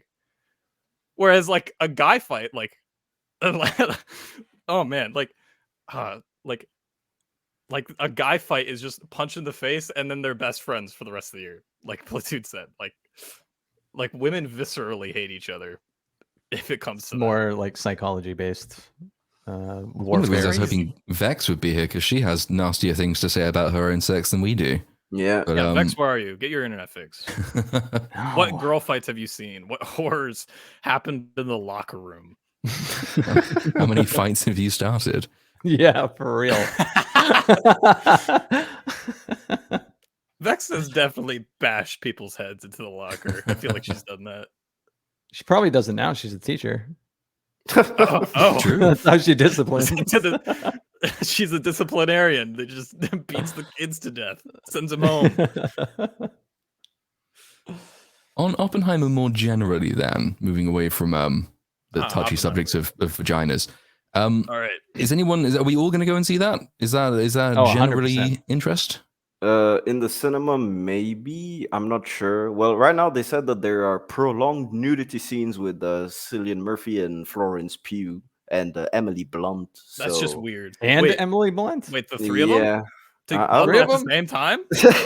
I think. It's about to be crazy. So yeah, if that's what they needed to pad the runtime all the way to 3 hours, I might go see it. Maybe. I like the idea of tricking people in. People hear prolonged nudity scenes with X and Y, and everyone assumes sex scene, and it turns out it's just them being decontaminated after they've come out of the nuclear bomb thing. So they're being sprayed with cold water. It's like not quite what I had in mind there. It's hot to the scientists in the theater. Like, yes, disinfect me. I have my IMAX ticket purchase for Oppenheimer already, so pretty excited. It's going to be a busy week too with Barbie coming out the same day. Yeah, I'm gonna review Barbie instead of Oppenheimer, but I'll still watch Oppenheimer as a guilty pleasure, because I'm really interested in it, and the trailer sold it to me. I might not see it in IMAX though. I'll just see it on a regular screen, because regular screens for me are just big enough. Yeah. I live in America. Give me the biggest fucking screen there is. God damn it! The only movie I ever wanted to see in IMAX that I never did was the first Dune, because some of those shots are massive, and I just want to see. Was that movie made in IMAX? Is there like an IMAX version of that with movie? IMAX cameras? You mean? Yeah. I don't know. It seems like that type of movie. Because like some of those shots are massive with like the spaceships flying around or like landing. I like that movie's cinematography. It's really good. Oh, beautiful film. Looking forward to the second part. But on Oppenheimer, so anyway, I'm slightly confused by Oppenheimer, because if it weren't for Christopher Nolan, I don't know that anyone would be hugely interested. And I like niche stuff, and I like history, and I like science, and I like nuclear explosions. So I would probably go and see this, whatever. But as a general mass audience thing, it's a strange one to put in competition, like in the same category as Mission Impossible or even Barbie, because it is essentially a biopic. And I'm wondering whether it will actually underperform, because like how big a box office draw is Nolan's name alone for a subject matter that a large part of the audience probably isn't that interested in? Not that big. I bet it grosses like 400 mil worldwide. 400 mil? No, worldwide, or three something, man. Because 400 is, yeah. What was its budget anyway? 100. 100, I think. Oh, then it either was 90 clearly or made 100. with the intention that it wasn't going to be a massive smash hit. If it was made for 100, like that's pretty low for a major blockbuster. Iceman says 500. I don't think so, just because I don't think the rest of the world, like, it's probably not going to be a huge hit in Japan. Yeah.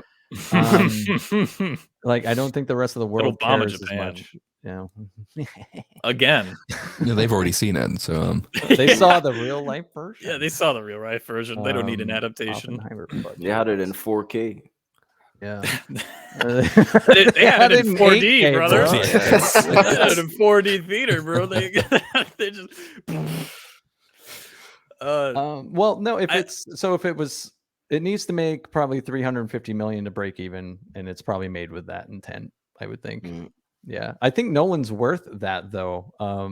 I think his name alone, he's one of the few directors where you put his name on it and it does spark interest from a pretty substantial number of cinema goers. So yeah, but if you associate, like, look at all the Nolan films that have come out recently, they're all at least a minimum action heavy in comparison to Oppenheimer, where you're probably not going to have any action, so you're already drawing in a casual audience with that. But you know that they're going to see a Nolan film because there's action and it's Christopher Nolan's action. So you have a spin on things. It's not the same. You look at Tenet, you look at Inception, all of that. It's action, but it's different. But when it comes to Oppenheimer, I think that it's a niche from the fact that, mostly people are going to see it because it's Christopher Nolan, so that's a small category. Then after that, it's going to be history buffs that are going to go see the movie. So what was his movie that he made? It was Dunkirk, right? That his World War, his other, was it World War I or II? II. What? II. Oh yeah, II is true. What was I'm gonna look that up. How much that movie made? Because I feel like, yes, that's an action movie, but it's still like it's a kind of a history buff type of deal. It's also it's probably closest in the sense that there's only so much story he had to write for that. Not only because there are older versions of that story already on film. The 1950s version is just better. I wasn't a huge fan of Nolan's Dunkirk. Only because it was overly long. Also, it was just, you can't hear anything. It's just a huge cacophony of noise. That is such a Nolanism too. It's so goddamn annoying. Like he's made comments about it, about how he doesn't give a fuck that you can't hear the dialogue in his own movies. It's like so which won't fly with Oppenheimer, because Oppenheimer is going to be very dialogue heavy. Right. Thing. I don't care that you can't make sense of the words that I'm putting to screen. Yeah. So Dunkirk was made for on the same budget. It was $100 million. It made 527, and I feel like that's the kind of movie where it was sold on the Nolan name. I don't think that movie would have made that much money if I don't remember anything about that movie. I think that's got a more natural appeal because it's by its very nature, it's a war story. So it's still action, it's still guns, it's still explosions, it's still part of an action-ish genre. It's not biopic. It's just an adaptation of a story, a famous story from World War II. And that, 500 million on 100 million, it's reasonably successful, but it didn't really blow me away. Whereas this one's not got, I don't think this has got the same natural genre appeal either as Dunkirk, because it's not a war story. It's not got shooting. It's not got the guns. It's not got soldiers. It's not like Spitfires flying overhead and crashing into the sea and all the rest of that. So I just don't really know where I can't wait to see Oppenheimer doing karate. It'll happen once. But yeah, and international audiences also, you have to see with the casual audience. I doubt a lot of people are going to go watch Oppenheimer. And plus, this dude releases it in summer, man. It's hot as fuck. Oppenheimer is not a summer release. That feels like a holiday movie release. Yeah, at least like in November, December, something around that time. Well, I can't fault the movie for its like subject matter regarding like international. Now that I'm like, I know what you're saying. Like Dunkirk is, it's more of an action movie, even though but it's still like a World War II drama. So I think like Oppenheimer is gonna fall somewhere in the middle, and that movie Dunkirk made 64% of its money internationally, which is, I mean, that's a big chunk. Yeah, but it was a world war. Yeah. I mean, well, Oppenheimer's technically, True. So that's why I think it's going to fall somewhere in the middle. I don't know. Maybe you're right, Uninspired. Maybe it's more like a $300 million hit. Yeah, I say, honestly, 400 will be my most optimistic take. But, okay, I'll say 407. will be my optimistic take. There you go. I think they'll $407. I think they'll be happy with 400 if it makes that much. Yeah, that would be fairly successful. Yeah. Certainly for another 100 million for marketing, so that's what, $200-ish million budget. 400 breaks even, and then you got digital release coming up and make money that way. I wonder as well how actually any marketing. Yeah, I've seen quite a bit. Yeah, I've seen a lot of marketing for Oppenheimer. Every film I've seen recently has got Oppenheimer trailers in front of it. I think I've seen a few on TV as well. I wonder as well whether it might benefit from being not superhero. So, like, obviously, the superhero fatigue is a conversation that pops up in relation to virtually everything.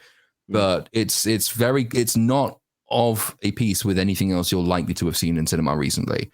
And people are, I think, kind of bored of the cinema meta at the moment, which is why you're starting to get, more action films as opposed to cape shit. And whether people, who like the cinema going experience but have got rather tired of the kind of films they're seeing might go to see this just as something a bit different. And I think that might be a small but noticeable factor in how it performs. I think we're forgetting too, go see it. What if it's good? Like that always factors in too, because that means it can have legs.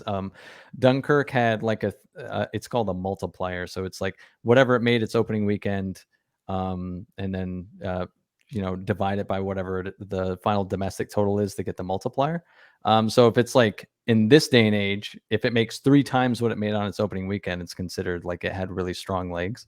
So, it could be like a $40-50 million opening, but if it makes 150 million domestic, stateside, like this could be a win. I think so. Yeah, no, I think it'll be profitable, but not by a wide margin. Who's doing the score for this? Is it Hans Zimmer again? Probably. Yeah, doesn't he score every one of his movies? Yeah, he does. Why? I don't know. I'm tired of this atmospheric, weird, like tones. It worked well for Dune, but like everyone's changing because it complements the world building, I think, in Dune. Yeah. In a way he is not doing it. No. Oh, this, thank God. I don't hear. I'll just pull it up because I can't fucking pronounce that at all. I don't know how to pronounce this dude's name. There is a good chance that it's Hans Zimmer. It's someone who came up under Hans Zimmer. Ludwig Göransson did The Mandalorian, actually. The first season of The Mandalorian. That's why it pops off so hard. I like this guy. So what else did he do? Creed? I didn't even see Creed 1 or 2. Oh, no, he did Venom. Oh, no. Venom. And the Book of Boba Fett. Sorry. The Eminem came out. I apologize. The Book of Boba Fett. I know he did the main theme for that, and the difference. Why the fuck they chose to do that when the first version of the theme you hear at the beginning is just it's just a noise, a vocal noise, and at the end they change it to the words Boba Fett, and you think, what have you done? What choice was that? But I think the season 1 soundtrack overall was kind of interesting. I didn't mind that. And he's not to be blamed for Mandalorian season 3 because he left before that, so somebody else took over and then just used all of his little bits to death. He also did Black Panther, if anyone gives a fuck. I don't remember any of the soundtrack for Black Panther. So I remember it being forgettable. I don't know. It had like African drums and yells. Yeah, I just remember like that is the whitest dude to be making that, but that's I mean, I grew up in West Africa, so I heard like stuff like that all the time. So hearing it in the score it was cool, but man, they fucked up the African accents. Africans don't sound. Only the movie. Yeah. Did you milk rhinos while you were growing up? Oh yes, I had an absolute rhino farm. All of them. That's how that works, right? Yeah, we ended up drinking blue milk after that. Oh, lovely. Oh, is that where that comes from? I might have to try that out. He's great at forgettable scores. Yeah, like he is much more of a Hans Zimmer style composer than a John Williams style composer. So I didn't mind that with The Mandalorian just because it wasn't as bad as you might have expected it to be, and he did some interesting, innovative things on quite a low budget as well. But he's very much more of a soundscaper than he is a theme composer, and that's why nothing he does is really memorable except for the flute noise in The Mandalorian, which has now been used to death. So if we hear that, the bomb goes off in Oppenheimer and it goes,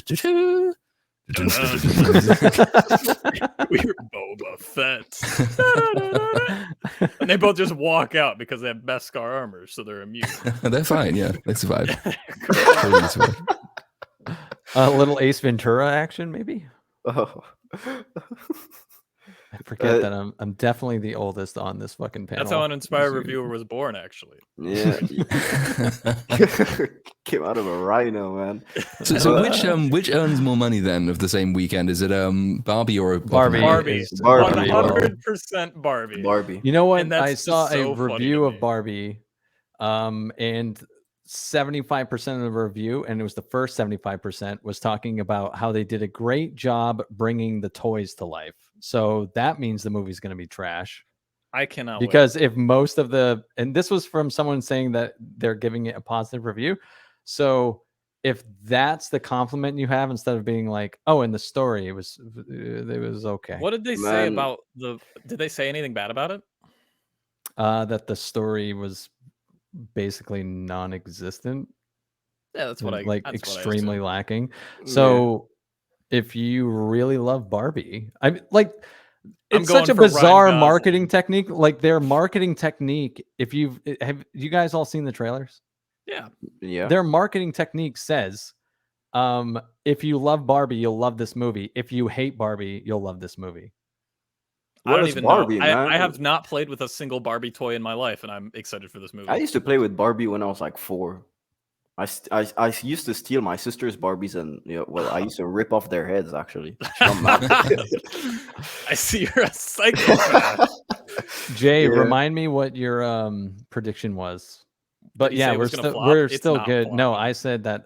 I didn't say it was going to flop. I said it was going to make less than what he said. But yeah, we're still good on the bet though. It's going to make $1 billion. My take is going to make $1 billion. Barbie it's going to make $1 billion. Barbie could actually make much more money than the projections if someone, I don't know, does something like a TikTok trend as they did for Minions: The Rise of Gru. Everyone was wearing a suit. Yeah, seriously. God. Everyone was wearing a suit. Well? I may or may not have done that. What? Didn't Minions make $1 billion? No, well, the first they made a second one, right? No, I'm talking about the one that was the second one. Yeah, I remember I saw the first Minions, and I was just like, I hate that this piece of shit exists. Like, Minions what a fucking terrible. It made 939 million. Oh my god, Jesus! Yeah, dude, listen, Minions are. I just say, I like how Barbie just brings out the inner psychopath in everyone. Like my friend had a little sister. We were rummaging through, I can't remember, I think we were trying to find a spare GameCube controller, rummaging through some drawers, and we found that she'd mummified like 3 Barbies in toilet tissue paper and just like properly, actually mummified them, like contoured and everything, and just left them there as though they'd been involved in some weird satanic ritual.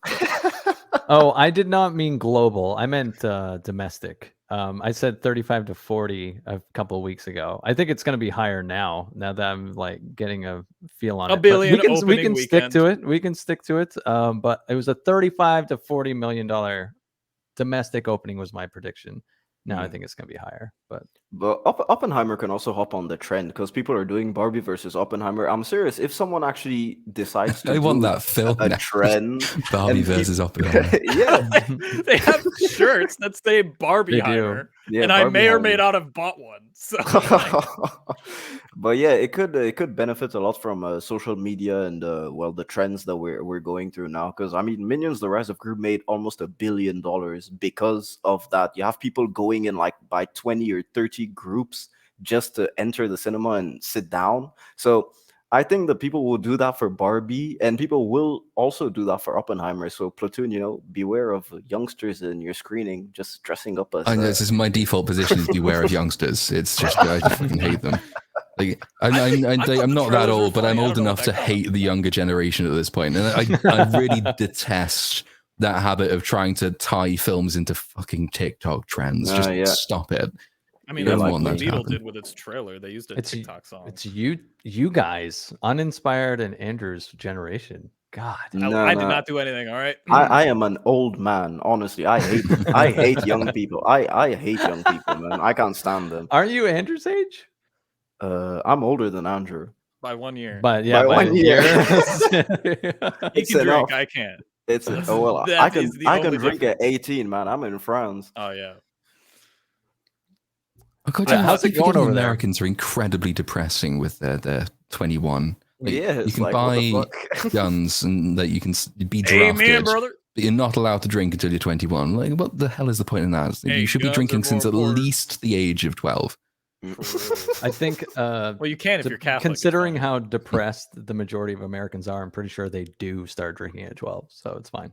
100%. Like whether it's legal or not, is another story. But it's my funnest memory is getting absolutely jacked up on Alco-Pops and just getting that was fun. It was playing Mario Kart whilst completely wankered. Playing it online as well, which turns you into a massive racist, as it turns out. What? All the Japanese hackers who just beat you all the time. Understand. You think, yes, you deserve Nagasaki. But no, Jesus Christ. And you're getting it again. I'm sorry, Infinite Blue Shells is just not on. But I don't really believe that. Obviously, that's a joke. But Barbie, speaking of controversial things, though, so Barbie's already caused some fuss. If you were to take a guess and say, like, you've got Oppenheimer, a film about nuclear weapons, and you've got Barbie, which of these two films is going to cause a major political controversy in East Asia? You wouldn't have guessed it would be Barbie, but it actually is. So I know Barbie is not going to be released in Vietnam. The Vietnamese government has said that they're not going to release it because it features a tiny section with a map which shows some contested seawater as part of China, which pleases the Chinese and very much pisses off the Vietnamese. So the Vietnamese are not releasing it, and it will be interesting to see. And this is actually a genuine thing that could genuinely impact its international box office, is whether that takes off, because those islands aren't just claimed by Vietnam. I think they're also claimed by it might be Korea. They might even be claimed by Japan as well. Basically, like half of the Far East thinks that these islands belong to them, and they're all very sensitive whenever films portray these as part of the greater Chinese territories. And so whether the Vietnamese action takes off will be interesting to see, because if it does, then potentially you're starting to see that film shut out of some fairly profitable markets. I heard it was like a really poorly drawn crayon drawing of a map. Is what I heard, which is really funny. That's what I heard. I think that they'll just remove it. They'll probably blur it out. They'll cut it. They won't want to lose the market. I mean, who's making Barbie? It's Warner Bros, right? Yeah. Oh man, I just remembered. If I make a review about it, they? Yeah, that's why. If I make a review about it, I'm just gonna get copyright strikes the entire time. Margot Robbie needs a fucking hit too.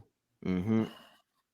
Yep. Ryan Gosling doesn't. He's perfect. Ryan Gosling is well, he has a really bad spray tan for this movie. Me, man. Bro, he's literally me, bro. He's literally me, man. Bro, literally me. God. I put Ryan Gosling in the same category as Henry Cavill, where I'm just like, well, he had a more successful career, but holy shit, can that guy not act? They're both literally me. I don't care. They're perfect. Depends on the movie, because I don't know. I think that he has some good roles. The Place Beyond the Pines, he's a good actor. Don't know if you've seen that one. I'm not seen that one. That sounds familiar. You should check. Yeah, that's one of his best roles. And then after that, I was gonna say Drive, but Drive is basically just a stoic dude that doesn't speak. So yeah, perfect for him. Oh, Drive was good, yeah, because he doesn't say a word. Yeah, there you go. Yeah, that was a good movie. He's good in Crazy Stupid Love. I like that movie with Steve Carell. Is he good in the what is it? I blanked on the name. Never mind. It's one of his earlier films I saw the other day, actually, and I can't remember what it's called. But the premise is that he's a high school student. There's another high school student. They get involved. They plot together to commit crime, like murder, and then eventually it's Sandra Bullock's in it as well. I think I can't remember what the hell it's called, but he's quite good in that because he's actually acting. And I think he's one of those whose early career is probably more interesting than his later career. Oh, it is. So like Blade Runner 2049, which unless I always get the Ryans confused, but he is in that, isn't he? Yes. And in that one, he's sort of marked by the fact that he's just not acting, which works in the context of the film. But it's kind of like the defense that people would make of Arnold Schwarzenegger is that he's best when he doesn't actually try to act. Which he doesn't Terminator. Yeah, the Terminator was ideal. In fact, if anything, he tries to act too much in the first Terminator, and he's nailed the role in the second one by having no expressions whatsoever. I would agree with that. Yeah. But it's sort of the same, but it didn't need to be, I don't think, the case with Ryan Gosling, because he did used to actually be quite good. I just haven't seen him in anything recently when he has been. No, yeah, the child also said The Nice Guys with Russell Crowe. He's pretty good in that. I mean, he's good in comedic roles. I find him good in comedic roles. But when it comes to drama, it depends. Yeah, his earlier career is like way better than what he's turned out recently. I do really like the oblivious humor in Barbie that's been shown in the trailers. Like he's just oblivious to anything. Have they turned him gay? Is that a rumor or is that a fact? No. Well, I have no idea, because there's a scene where he's like, "Hey, what if I come over to your house later to Barbie?" And like, because they don't have genitalia, she's like, "Well, what are we gonna do at my house?" And he's like, "I don't know." They did give him a really bad spray tan. That's all I got. They did, yeah. It's pretty rough. Apparently, though, I know one of the co-stars came out and said that the film shows how gender roles take away half of your personality, and so praises the film's approach to male characters giving more support to their female characters, some bullshit like that. So this will be the most feminist film ever made. Yeah, you've got Greta Gerwig behind the camera, so it's gonna be some good feminism. Apparently, she is making the next Narnia adaptation for Netflix. I heard about that only a couple of days ago. They'd forgotten that they were actually bringing that back. Is that a complete reboot, as in from the first book on again, or I think it's Netflix? Yeah, good. I'm interested in it. I remember enjoying the movies as a kid. I have no idea whether they're good or not. I remember not enjoying the movies as a kid, but I sort of put them in the same category as The Golden Compass. It was that first adaptation of Philip Pullman, which was just fucking abysmal. I remember just being like, "That's a talking beaver. All right, let's go." But I have not watched them as of recent. When I was like 5, my dad got a DVD of this Narnia film, and he didn't know what it was, and we put it on, and it turned out it was an adaptation from about 1940, and the beaver was literally just a man in a beaver costume scurrying around the screen. It was just slightly terrifying, if anything. It wasn't exactly child friendly. I know. I hope they fix. Is it Susie's end, or like when she's written off in the books, she's just like, "Oh, and she fell to the temptations of beauty, and she's not in heaven." I hated that ending. That's pretty. It's a pretty dark ending. Like, yeah, he because it's like it is very allegorical. It's very allegorical for like Christian beliefs, right? Because like the whole thing, it's that Aslan is Jesus, and C.S. Lewis was a fairly increasingly, I think, quite conservative Christian by the end of his life, but very interesting on the subject, and he's worth reading for things he wrote that aren't Narnia. The Screwtape Letters are pretty fun as a little sort of play on devilish temptation. But yeah, the way they offed Susan, because she effectively hits puberty and she goes in for boys and makeup and lipstick, and therefore she's not pure enough to enter heaven, is it's not the nicest end for a character. Then again, I never really liked her as a character, so I didn't care too much. But those adaptations, though, they didn't get that far, did they, with the films? But those films they got to when the guy who played Adam Warlock is an angry dragon man. Angry Dragon Man. God, I don't even remember. Oh, yeah, I remember that. Yeah, Will Poulter. He goes into the painting and stuff like that. Yeah, like Mario. Just becomes a dragon. Yeah, and he's itchy, so he sleeps in gold. That movie was crazy. So, thing is, I know someone in chat just said Chronicles of Narnia is a Christian multiverse film. Actually, it already is. So, in The Magician's Nephew, which is the prequel book, you have the Wood Between the Worlds. So the White Witch enters Narnia from another world. The Wood Between the Worlds it's a wood with lots of pools of water underneath trees. And if you go into these different pools, you emerge in completely different worlds. And one of them, which is the White Witch's origin story, is a world which has been laid waste to by her. It's a world where magic exists and words are incredibly powerful. There's one, I think it's the unspeakable word, or it's not the unpronounceable word, the unspeakable word, I think it is. And the implication is that she spoke the unspeakable words to win this sort of war that was happening there. But then she follows them back through. She grabs hold of them as they go back through the portal to the Wood Between the Worlds, and that's how she ends up in Narnia. So it actually already is a Christian multiverse. So if you do want that, then yeah, Magician's Nephew adaptation from Netflix. I'm sure it won't get this wrong at all. Angel Studios. We got the OG Christian multiverse. It all wraps itself into it. So I can't speak. You know what I mean? But I don't know if there's a world in which Barbie exists, though, in the Christian multiverse. Come on. It would be nice to think there was, but probably not. Yeah, so I don't even know if I'm going to go and see Barbie though, because it just seems like so very outside my wheelhouse. I don't understand what there is to say about it. I know 100% I'm going to see Barbie first, and then I'm seeing Oppenheimer. I do have my ticket to see Barbie 2 days before it officially opens, and then Oppenheimer 1 day before it opens. So, yeah. Man, where you live is cool. You're always getting previews. Yeah, it's sweet because I moved last year to a big city, so it's like, oh, this is what it's like when I'm not rural as fuck. Like I can actually do things and see stuff. And visit someone things. Someone just said, will there be a Bible Man cameo? That is, that is ancient. That just brought up what? Bible Man cameo. Do you guys know what Bible Man is? No. Is it a version of Ken with a Bible? It can, but it's a Christian Bible Man superhero. Christian superhero? Yeah, I'm not kidding. Yeah, you would think so, but I'm gonna search it. I'm about to. Oh man, I remember watching this as a kid. Oh, there it is. This is beautiful. Yeah, luckily I have a. He has a sword. Pull it up. Bring it up. I want to see this stupid shit. All right. Luckily, I have a video editor now. So while he edits one video, I'll edit the other one, and I can release Barbie and Oppenheimer at the same time. It's nice for you because I've got a friend doing some of the editing work for Indiana Jones, so that he'll take the last 20 minutes, and that means I only have 3 hours and 40 minutes left to do on my own. So only that. Yeah. All right, let's see this. Oh, okay. I recognize him. I've never seen him, but I know him. I've seen him in memes. Why would they? That's it. Your superhero is Jesus Christ.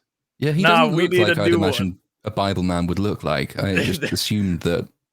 I'm going to tell my kids this is Jesus Christ. I mean, Jesus Christ is even in DC, right? Isn't he? What? Well, yeah. Batman versus Bible man. Nah, you can't take him down. Look at this sword. It's so powerful. Is it the sword of truth they call it? The sword of truth. You can probably find. I think Jesus at one point said, I come not to bring peace, but the sword." I think he does say that. So maybe this is like the sword of Jesus. I know they call the Bible the double-edged blade. The double-edged blade. So we have a new guest waiting in the back room who I may have missed the most spicy parts of the stream, but we'll bring him on anyway. So we'll say welcome. Hello, Joel Movie Force. Hello. Hello, how are you, sir? I stopped streaming there. Oh, I'm not sure we can hear. Yeah, I can't hear you. It's probably it's okay. People are used to this. We are one of the least professional shows on the entirety of the thing. Oh, he's gone. There we are. Yeah. Well, we'll try and get him back with audio. It's the same thing we happened with Echo Chamberlain. It's like the first one we didn't. We still need to get him back. Someone that's not Vex. Well spotted. No, it's not. But yeah. So Barbie, yes, we'll try and bring him on again. We'll see what happens. Mic settings. Here. That's a good idea. You can do that first. I don't know how this thing works. But yeah, my prediction for Barbie is $1 billion. Probably 800 to 900. Okay. 800 to 900. That's alrighty. Is this better? Hey, that is better. Yeah. Hello. How are you, sir? I can't complain. I just got off my shift at the grocery store. Sorry, I missed the first hour of the stream. Two, in fact, but not two. Two. That's unfortunate. But what are we talking about? We are currently talking Barbie. Are you a Barbie fan? I know one of the voice actresses, or I've had DMs with one of the voice actresses who was a Barbie, Chris Anthony. She works on a radio program that's been going on since like 1982, and I've gotten to talk with her, text with her a couple times. She's pretty cool. I don't really know anything about Barbie myself. No, neither do I. And I think that's the thing that's making me sort of umming and ahhing about going to see it. And I wonder how many other people are in the same position. But then again, on the other hand, it's so obviously not a serious film that I don't imagine the extensive knowledge of Barbie lore is going to be a requirement to go and see this thing. The only Barbie stuff I know of is when she was in Toy Story. Yeah, that's my gist of Barbie. She was? Yeah, she was in Toy Story 2 and 3. Yeah. And then Ken was in 3 as a romance. Oh god, I think. I don't really enjoy Toy Story, so I haven't like. How dare the first 3 are really good. I personally prefer number 2. Number 2 is my favorite. The 4th one's unnecessary, but it's not terrible. I'm trying to think. I don't know if I've even seen the 4th one. I don't think I did. It's weird. It wasn't really needed, and it feels like they just kind of did it because it's Disney. They need money. I think they said they're making Toy Story 5, which they're making Toy Story 5, and I it's absolutely hate.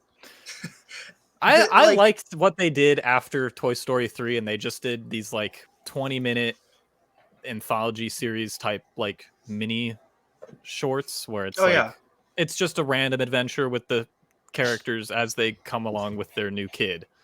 It was kind of fun. And then they made Toy Story 4 for no reason. Which Toy Story 4. Oh, sorry, I didn't mean to cut you off. No, you're good. Toy Story 4 already the ending of 3 was already pretty final, and then 4's ending was even more final because Woody split up from the rest of the toys, and then went to go honeymooning with what's her name, Bo Peep, and it was that was the end. Everyone split up. That's over. It's over and done with. But now in the 5th one, they're confirming that both toys are going to be back for the 5th one. So. They could have given her a sex change operation. It could have been like the Toy Story version of Brokeback Mountain. No. That could have been quite funny. But it's Pixar, isn't it? I mean, Pixar also need a hit because they are. I mean, Elemental is the most recent Pixar thing, I think, isn't it? And that did not do well at all. I heard it's. Is it bouncing back? I heard someone say that. It's not? All right, good. No, these fucking articles that come out and just lie and try and bouncing back. It's just damage control. Yeah, plus you've got Disney's weird-ass marketing campaign with everyone trying to get excited for... I don't know, didn't you guys see? It's as if they pre-recorded it from the cinema and they tried... record audience reactions? Yeah, the audience reactions for this weird-ass character that no one's ever seen. You guys haven't seen that? Yeah, for Elemental. They want live theater reactions for Elemental. I will give this movie credit. Elemental opened at only $29 million, which is that's my reaction is speechless. That's an accomplishment. But it somehow has made $109 million domestic, which is shocking. Absolutely shocking that this was even able to pass 100 million. So kudos How long for did it come out again? It came out June 16th was opening day. So about a month. It's hit 253 million worldwide, so it's still gonna flop, but kudos for I don't know, still not breaking even.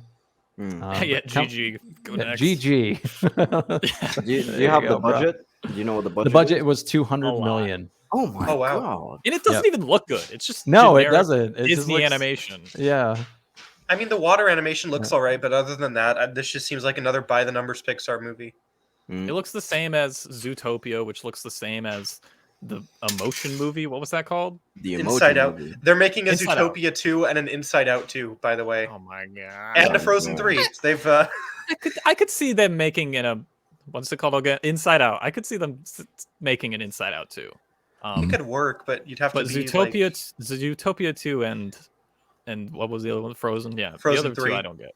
I watched the first Frozen. I was done. And Frozen Elemental was it.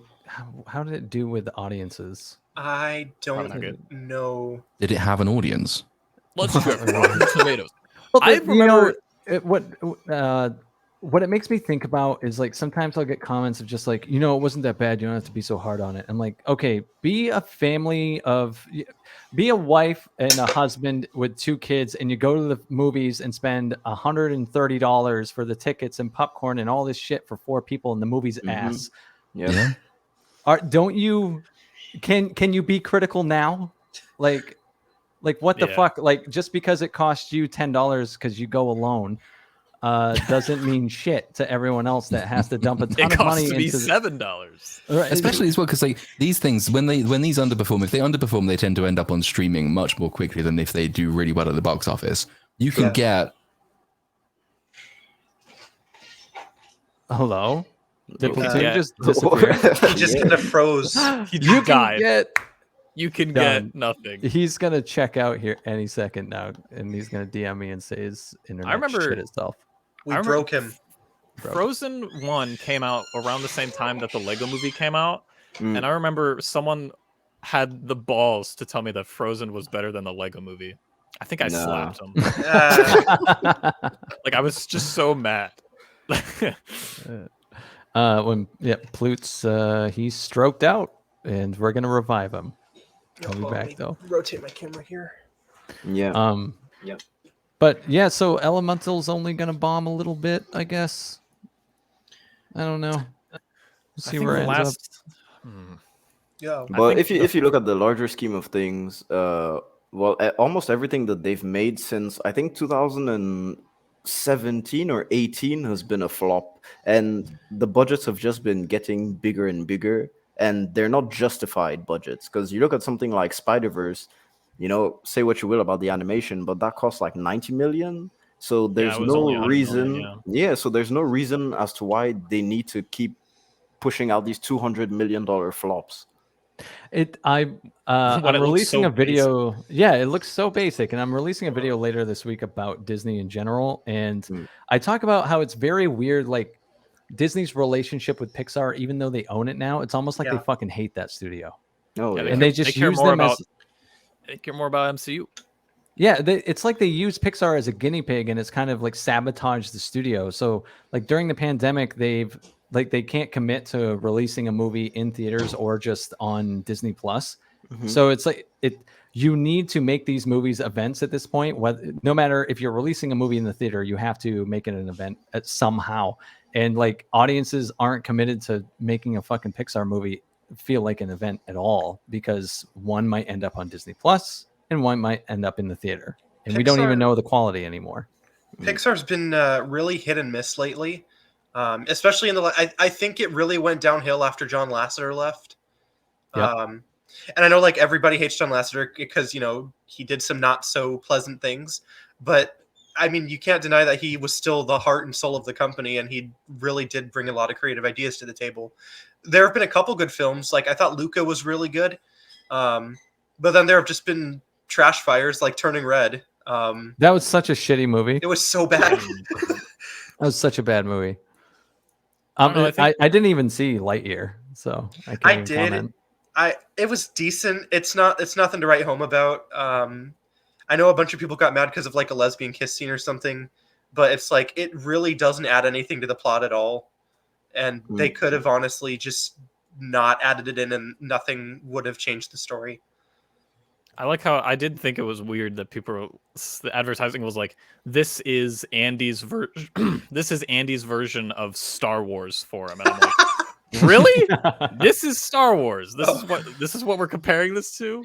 Andy must have had a sad childhood if that's his Star Wars. And then it's like, because like this is the movie that pretty much makes the inciting incident of the first movie, where like he's like, no more cowboys, now spaceman. Yeah. And it's like, I don't think like 10-year-old me would get hyped up about Lightyear. I'd be like, I'm still gonna be cowboy. Yeah. I think weird how Disney handles these. Like Disney went from an innovative company. Its beginnings were innovative. Like it has. Its animation style was revolutionary, and then it turned into a company that just acquires and milks IPs that already exist. I relate it to like it's like the media version of Mark Zuckerberg. Yes. Like he doesn't create anything new; he just buys things or copies it directly. Real quick on the subject of Disney, I know you guys probably already talked about Sound of Freedom. Did you know it was originally a Disney movie? Yeah. They acquired it in Fox, right? I think it's really suspicious that they like tried to bury this film after it's already done. Like it didn't cost anything, so it's like it wasn't going to hurt them to bury it. Real. Well, I mean, it wouldn't cost them anything to put it out either. Like they could have easily been, if they wanted good PR marketing, especially with everything going on recently, they could have been like, okay, here you go, anti-trafficking film, we're good now. But it's like, I think during that actually would have given them some like credibility. Goodwill. Yeah, some goodwill. I don't know. Actually, that's I don't know even if it would, because like during the transition of Fox being bought, that's when like everything was going downhill with MCU, and then it continued to go downhill, and like they just were desperate to get money, and I can see like in the boardroom they're like, Sound of Freedom won't make money, we're canning it. Yeah, which is funny because I can see that because I mean they've been on a loss this whole time. So why put out something, especially since you have to market it, and yeah, and I don't know. I just think you can overstate the motive aspect of that. I mean, there are uncounted numbers of low budget films which go through circulation and just never see the light of day because the studio doesn't really think it's going to make them enough money to be worth putting it out and marketing and then putting it and paying the theaters for it or all the rest of that. So it can just be a case of they didn't think this was going to be particularly good or worth their time or worth their money, and so they passed on it. I mean, it's not an unusual thing. It's unfortunate for their image that they're seen to have passed on a film with this particular message given the troubles they have at the moment, but it doesn't necessarily mean there was anything untoward going on there. And yes, I am back, Chad, because I had a power cut. I don't know, my computer might have just blown up the power grid for the entire village. But it is so the entire village.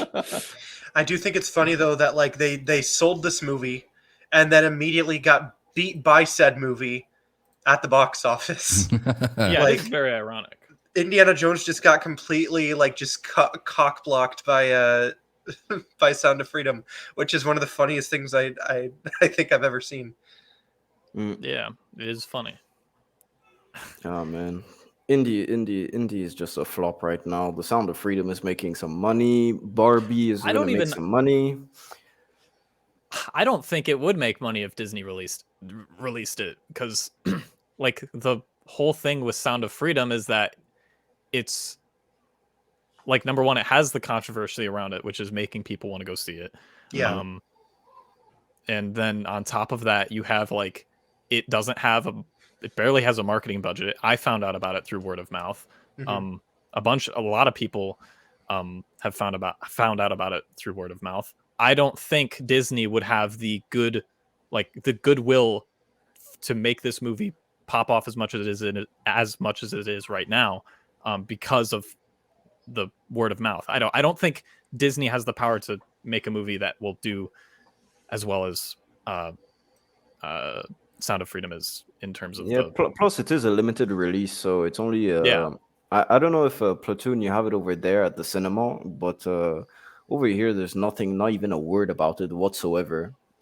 I heard that I this is hearsay, but I hear they might be putting it on Twitter once it's done with its Twitter.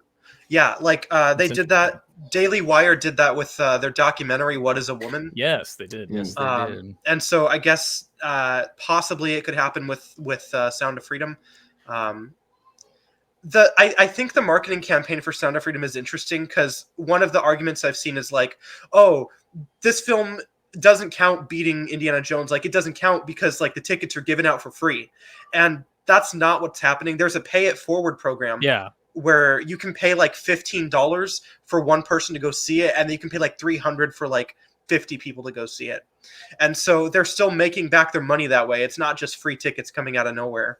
Also, didn't Indy 5 tickets go if you spent more than, is it like $35 at Arby's or somewhere like that? Applebee's. Free tickets. Applebee's, that's the one. The great American restaurant. I mean, they are trying to give tickets away for that as well, and it hasn't done them particularly well. Yeah.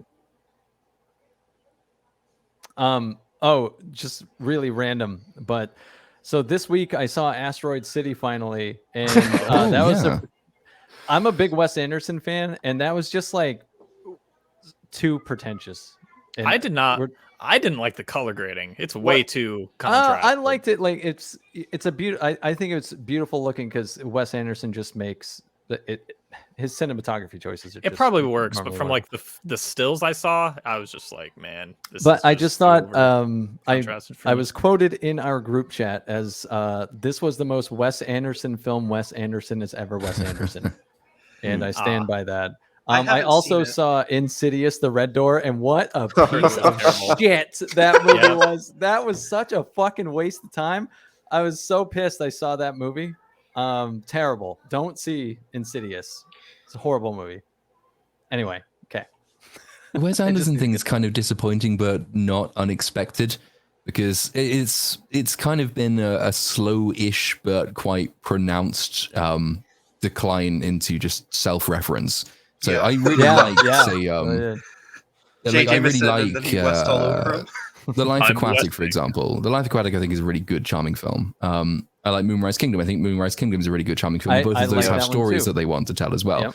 Then the Grand Budapest is, I don't mind it, but I kind of wanted more, and it's a bit too much Wes Anderson and too little Wes Anderson applying himself to something beyond himself.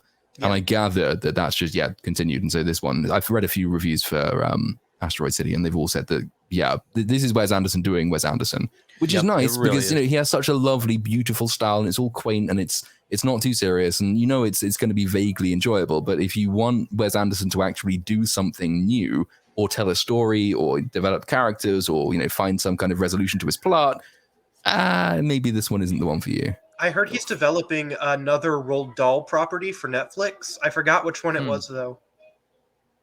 It's gonna be like a short film, though. It's not gonna be full. Don't know. I've not heard that one. Yeah, never. There's a line in Asteroid City where it was so fucking cringe because they just repeat it over and over again, and I was just imagining Wes Anderson writing it and just being like, "Dude, this is so fucking this is so artsy. Here it is. This is it right here, man. Like, I am so fucking clever." And it was so cringe. The line was like, "You can't wake up if you don't fall asleep. You can't wake up if you don't fall asleep. You can't wake up if you don't fall asleep." Yeah, and I was just like, "Wow, you really." That sounds like a line from a horror movie trailer. So it's just awful. His first Roald Dahl film was Fantastic Mr. Fox, which I thought was really, really good. This next one is going to be called The Wonderful Story of Henry Sugar. And it is going to have Benedict Cumberbatch as the title character. Ooh, yeah. Benedict Cumberbatch. Rinky Dink Bumper Snatch. That's someone pointed out that Insidious beat Indy 5, which is I am a huge horror fan. So like that's why I went to see it, and I'm very forgiving when it comes to horror. It's a niche that I just I really love. So like if you're giving me jump scares and stuff, like I'm down. Yeah. I'm with you, man. I'm with you. Yeah, it like I'm not ever going to tell you it's a great movie unless it's some horror movies are some of the best movies ever made, but they're so few and far between. But this one, did you see The Boogeyman Uninspired?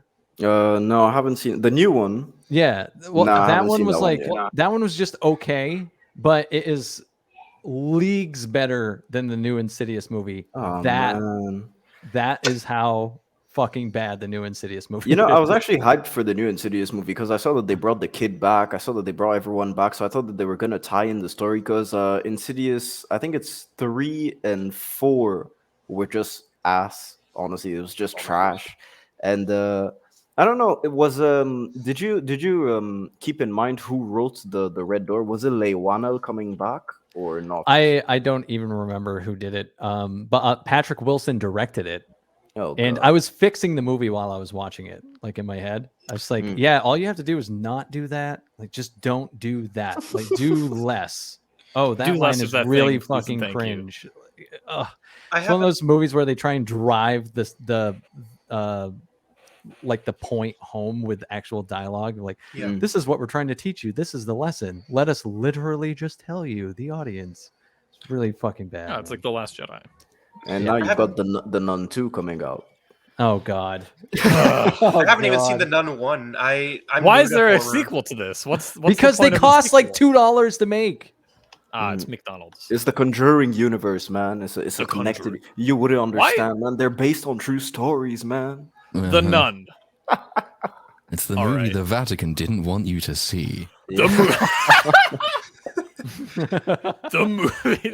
Think of it this way: fucking Insidious 5. Even though the last 2 movies were absolute fucking dog shit, and that's like general consensus, it still opened to like $33 million, and it cost $16 million to make. So it already broke even in 3 days.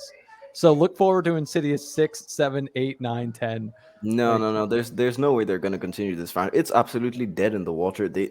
Bro, you should watch. Like, you should just see it to see how fucking ridiculous it is that they bring it back. It's the most absurd. I mean, like people just eat up horror movies, right? Because like, didn't Scream, what is it, 6 do well too? Yeah, Scream 6. Well, Scream 6 was better than Scream 5, but it was still trash in my opinion. It looks like the FNAF movie is set to be like a pretty big blockbuster.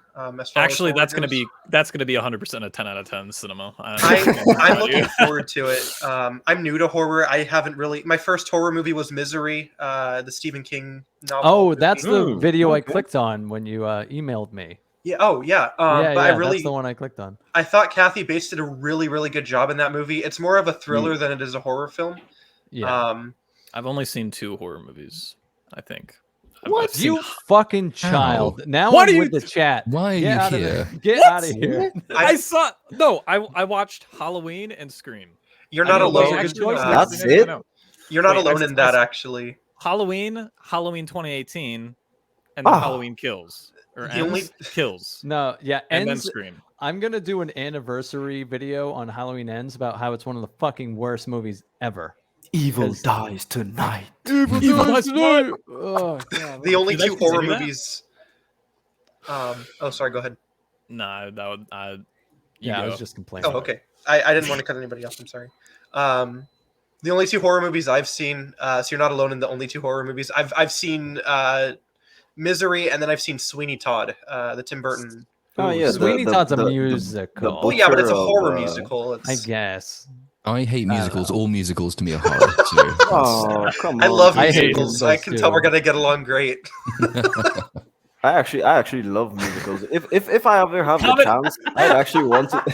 Matt, I'm gonna be honest. I'm surprised I'm invited back here. Like what I am. Because like I got so much hate for like being mad at like the Indy franchise and saying that that's not a good franchise. It's like, at least you're sticking to your guns, though, dude. I am. To be fair, you deserve all the hate and ridicule that comes your way for that opinion, because that's just wrong. No, you don't, Andrew.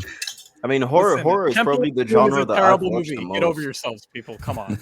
I'm one of the few people that actually likes Indy 4, so that's Oof. All right, I liked it much more after I'd seen Indy 5. I'll say that for it. Like, say what you want about it, but at the very least, it still involves Spielberg and George Lucas, and it still seems like they had fun with it. So I like it if only for that reason. It's just a fun blockbuster movie for me. I remember liking it because at the time my dad was like watching the History Channel like Ancient Aliens thing. Oh no. Because like he's like get a load of what these people are saying, and like watching it, it's like they have the most wild theories. And then I watched like Indiana Jones 4, and it's like that movie is essentially an ancient alien theory. That's the meme. The kind of thing I can't tell. Yeah. Is this History Channel or Kingdom of Crystal Skull? I don't know the difference. Like her mind starts exploding, and I'm like, yo, I've seen this before. Yeah. That mustache is getting more and more pretentious every time you come on. Oh my god. I'm gonna have to shave it or something. Mm-hmm. Or twirl it and go for the full-on child snatcher. Yeah, dude, no, go like in Sound of Freedom look. Yeah, go Dr. Robotnik on it. I can't. Ugh. It's not long enough. I'll grow out my stash. Speaking of Dr. Robotnik, do you think Jim Carrey will come back for the Sonic 3 movie, or will? I don't think he will. Okay, so as a huge Sonic the Hedgehog fan, when Shadow the Hedgehog was introduced in Sonic Adventure 2 in 2004, Dr. Robotnik was a major player in the storyline, so it'll be weird to adapt Shadow the Hedgehog without him. So I remember hearing he said somewhere I heard like he said he might come back as long as he gets to wear the fat suit. Oh, dude, that would be perfect. That would be so funny. But I don't know, like Sonic is smart about how they introduce wokey pokey stuff. Yeah. And so like I feel like they'll be like, oh no, we're body shaming if they put a fat suit on Jim Carrey. Yeah. But they really should and pay him like $50 million, and that'll get him to come back, I'm sure. I liked Idris Elba in Sonic 2. Like I thought he did a surprisingly good job as Knuckles. I did too. Yeah. Normally, you know, he's the kind of guy that you would like place him in. He does action and serious dramas, things like that. I didn't expect to see him taking on a comedic role, much less a cartoon. I liked Sonic 2 better than Sonic 1, but then there was just like 30 minutes of the film that just turned into Medea's wedding. Where it was just like a wedding comedy for 30 minutes. Yeah, I was like, it was harmless, but it definitely wasn't necessary to the movie at all. I actually thought that Idris Elba as Knuckles was like a combination of Thor from the very first Thor movie in 2011 and Drax. Oh yeah, definitely. I was like, I like what they did there. But man, we got off topic. Sorry. What were we talking about? Went fucking complaining about Insidious and how bad that was. The last thing I remember was Barbie, but I'm not really. I feel bad for whoever does the timestamps for this episode, because it's just going to be like, oh, we don't. Now do they're talking about. Are you kidding? Some guy does in the comments. Someone said I look like Ron Jeremy. Who's Ron Jeremy? I don't. All right. Ron, yeah, I would say Google him, but just make sure safe search is off, otherwise you won't get any responses. Oh, no, and Ron. Also, for how long super chats typically take, we probably, unless we have another topic, oh no, get to them because I have to go. No, I have to go see Mission Impossible. Yeah, I think now we know who Ron Jeremy is. We should probably move on to super chats. No, we do. Anyway, let's move on. Oh, that's terrible. I'm glad I haven't been compared to anyone. The only thing I've been he's compared to is and what sucks is Ron Jeremy is in prison for grape. So oh dear. The only thing I've been compared to is someone said I'm a bisexual Ryan Kennel, which is weird. Someone said that in the BSUP comment section once. That's funny. I was like, all right. It's good. I feel like this stream does a public service for people to come on. I remember we had to explain to Altiori who Jeffrey Epstein was and what he'd done, and now we've got Ron Jeremy. So we're just it's an educational stream. I might change the category actually. It's education, not film and media. But yes, time concerns, because I know Cynic has to run away presently to see Mission Impossible. So super chats, I think we get onto. Okay. We have, to kick off, a new member, Gary's Wizard Beard. Welcome to the channel, Gary's Wizard Beard. I hope Gary knows you're here. Otherwise, he might be surprised to find that you're not there. Mr. Talk About It for $4.99. Watched Fight Club the other day. Has anyone told the Movie Cynic that he talks like Edward Norton? I have heard this. Oh. Yes, I have. Also, what's everyone's favorite Fincher movie? I like favorite adventure movie. Fight Club. Fight Club. Yeah, it's hard. If Fight Club is in the category, then you kind of have to. Movie. Yeah, Fincher movie. It's kind of. I'm bad at remembering like matching directors to films anyway, so I probably wouldn't be able to reel off a list of things he's done. I've only seen Fight Club. 7's my favorite one. Yeah, 7's good. Gone Girl is my favorite, with Ben Affleck and Rosamund Pike, if I remember correctly. Sorry, my mouse is being irritating. Mr. Talk About It again for $1.99. Tom Cruise and Henry Cavill bathroom fight scene. Not having seen Mission Impossible, is that a thing or is that a dream? No, that's what we were talking about earlier when he cocks his arms. He just goes like, and it's very iconic. It's crazy. It looks really fucking cool, and that's the only bit of acting that's good that Henry Cavill's ever done, and it required him not to speak and just throw his massive guns. And that's that. Having done the Flash stuff and done my usual edit style, going through and clipping out facial expression shots and things like that, he pulls some very peculiar faces as Superman in the Snyder Cut. Like really, really bizarre. His anger face is just like, I've smelt something really unpleasant. Yeah, it's not convincing at all. It's just like, oh, bro, did someone like rub a piece of dog shit under your nose? Why do you look like that? And even then, the Snyder Cut is still a vast improvement over I don't know if I'd say that. It just feels like it went from 2 hours of misery to 4 hours of misery. Yeah. And I think I enjoy the first one more just because I can make fun of it for less of the time. But yeah. Moving on. Cynic, I think this is in reference to something you said, but I actually can't remember the context. By the 12th one, he's going to be consuming so much. Because that's how he stays young, by eating foreskins. Hollywood's number one youthful. That's what sound. What is it? The Sound of Freedom. That's what it's about, I think. Oh my god! Tom Cruise is staying young. Yeah, he's in it. He makes a cameo. It's undertones. crazy. Yes. Saving children from the depredations of movie stars who need to stay young. Mark Zuckerberg. He comes in and he says it's freedom time, and he freedoms all over the place. That was dumb. Anyway, that was sorry. from Whitebear. Sorry, for $3.50. Thank you very much, Whitebear. Actually, Andrew, would you like to actually take this one for us? Can't wait to see Mission Impossible 7. Each movie gets better and better from part 3 through 6. Also, tell Uninspired Reviewer the metric system is evil. I'm gonna be honest, I'd rather use the metric system. Yeah, I'm just fighting used to it. Cannoli next to it after this, actually. So we're gonna fight Imperial versus Metric while talking about I hope you win. Oh, I will. Well, it's hard because, oh god, I'm so sorry. It's hard because he can use his feet. Oh, Ew. Oh, I don't have a cringe emotion for my avatar. I need to get one of those. That was fucking abysmal. Oh dear. I've now lost my place because that was so terrible. But thank you, Canoli Sounds much for $5. Uninspired Reviewer, would you like this one? Yeah, sure. Richard for $19.99. Thank you guys for this show. It's pure gold. That said, Cynic, your user comments have really been negative. I suspect they're I suspect they're bots and part of the 50-cent army. Your thoughts? It doesn't seem logical that subscribers hate your content. what's the 50-cent army?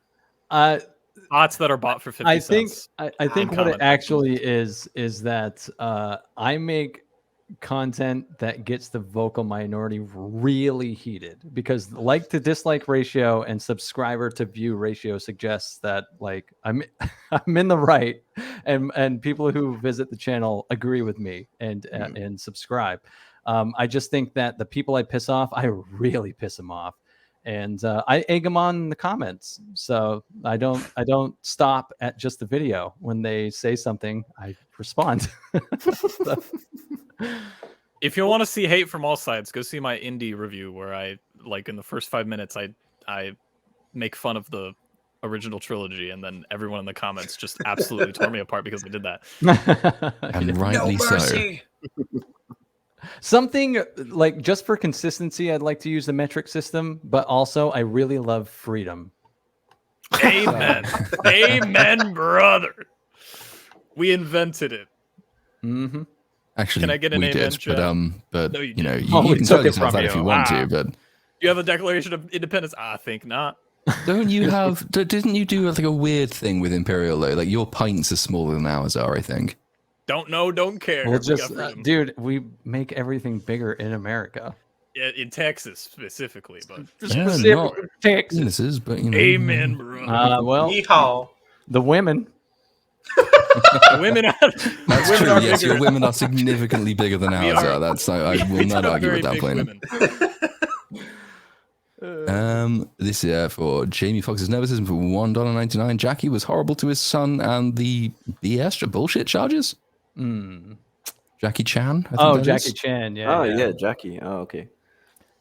Damn. You know, great men do terrible things sometimes. Okay? Listen, I'm out of the loop on the Jackie Chan thing. What happened? I have no idea either. We were just talking about Jackie Listen, Chan he's earlier, and people he were, disowned his son and daughter. I heard. I don't know. Yeah, I heard the daughter one, but I don't know. I haven't looked into it. Damn. Yeah, but yeah. So he said that he wants his family to work for their money. That he doesn't want to give them any, and yeah, So his he's son right. also got arrested. That's kind of based, actually. Yeah, and his son also got arrested. I like this guy more. How old's his son? Like I bet he's 35. Probably still lives at home. Yeah, probably. Joel, would you like to take this one for us? I believe it's in reference to the Wolverine costume reveal. Oh, that costume looks awesome. I'm really looking forward to that. Okay, it says it's from R2 for $5. It says, when thinking of costumes, let's not forget the embarrassing attempts at live-action spandex costumes like the Captain America from the 70s, 80s, and 90s. Yes. Oh, with the clear plastic shield, yeah. That was crazy. I just don't think spandex is good. I mean, spandex is the kind of thing that it's lycra that cyclists wear, but it's very similar. It's just it's something that wankers wear when they're exercising. It's not something that belongs on like superheroes. It works in some cases like Spider-Man, but that might just be lycra. I can't really tell the difference. Yeah, it works for Spider-Man. It works somewhat for like Superman, somewhat. Those are the only two people that I can think of that it would actually work for. Yeah. Wolverine is a case just because like he regenerates, so he doesn't really need a suit. So like just put anything on him, he's fine. Or just nothing. You can corner the female demographic. And some of the males, it's fine. I think the Hulk must be wearing lycra or spandex or something, because there's no way that those pants Hulk like too, Hulk too. They gotta like shrink and grow on command. Basically, you're ripping hundreds of pairs of briefs apart. He just wears like one of those like ultra strong garbage bags that just flex for nonstop. Hefty. He's wearing a hefty bread and garbage bag. He actually makes the jingle for them. It just says hefty, hefty, hefty. That's just his voice while he's growing. It is indeed. Next up from Andrew Stubblefield for $4.99. So not quite real money, but close enough, I suppose. Little Platoon, I just bought a new car, and for the time being, I take a similar view to pushing random buttons, lest I actually accidentally eject the passenger. It's a dangerous thing, and I've never driven. I don't like cars, but I did have a boat, and yeah, dangerous buttons are in the corner where the bread and stuff is. Are a thing. At the moment, if I press random buttons, I'm liable to say wear glasses or am I muted? A Christmas hat, which I discovered yesterday when I was redoing my little avatar guy, or indeed a monocle if I want to seem even more insufferably posh than I already do. So sorry about plenty that. of random buttons. That's all right, not to worry. Next up, Cynic, do you want to take this one? Sure. I am the wizard who knocks. I like that. For $5 real dollars. Thanks, buddy. Sound of Freedom suffers from subpar screenwriting and some strange editing choices. If you can get past that, you can enjoy it. That's fair.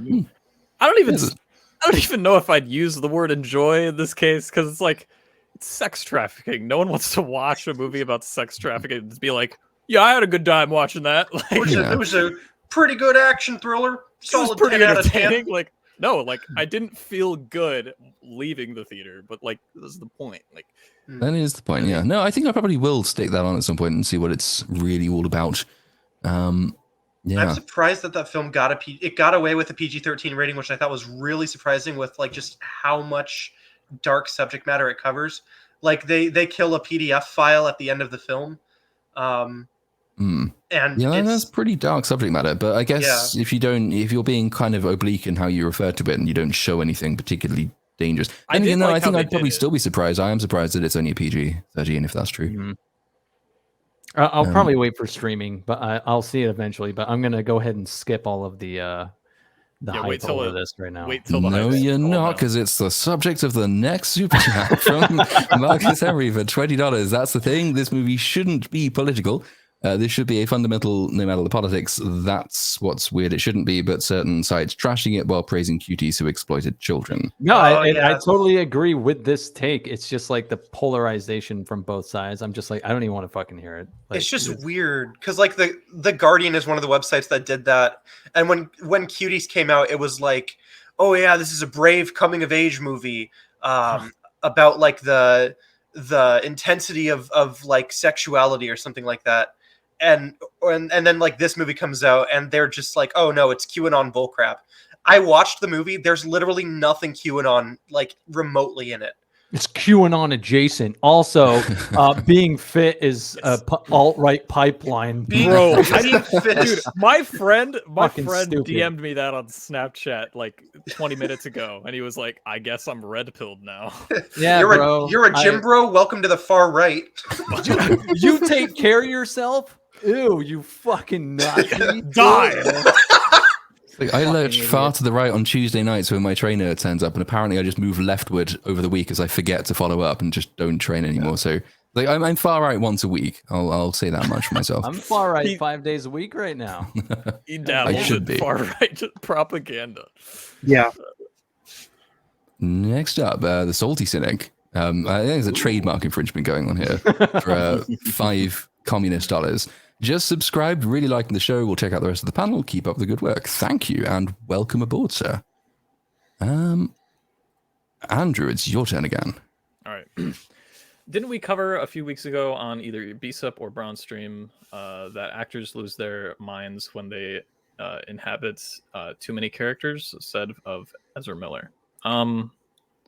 I believe this is in reference to the RDJ thing. I think it might be. Yeah, I don't know if it's also just because like they're so rich that they have no comprehension of like the real world. No, they like hate themselves so much that they just want to be someone else, and then eventually they never actually became a real person. So is that just referring to like method acting, or like I think just acting in general, just like being a professional pretender? Well, it's the thing that RDJ said, where it's like women would be better leaders than men, even though they cause more wars. And he's just being delusional and not actually doing his research and just saying something on live.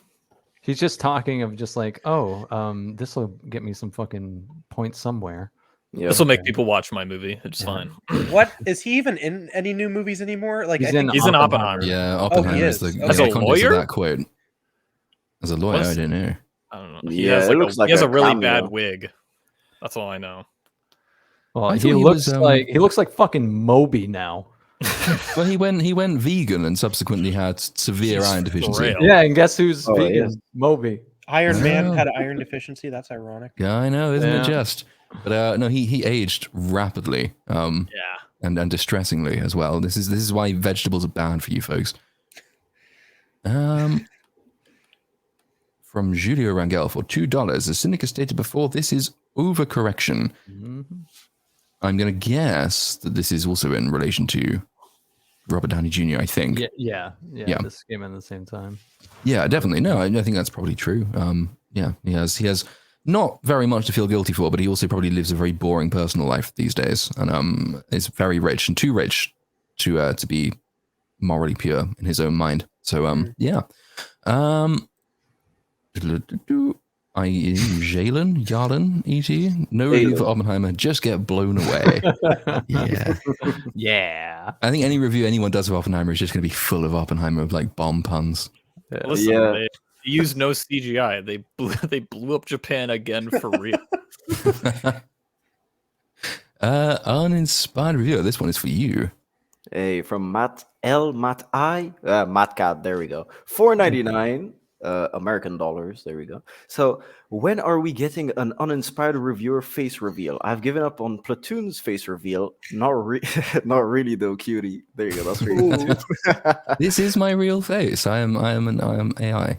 Yeah, and I'm actually a black cat. There we go. Yes. Zootopia is real. It's not conspiracy. Oh, and it's in France. Yeah.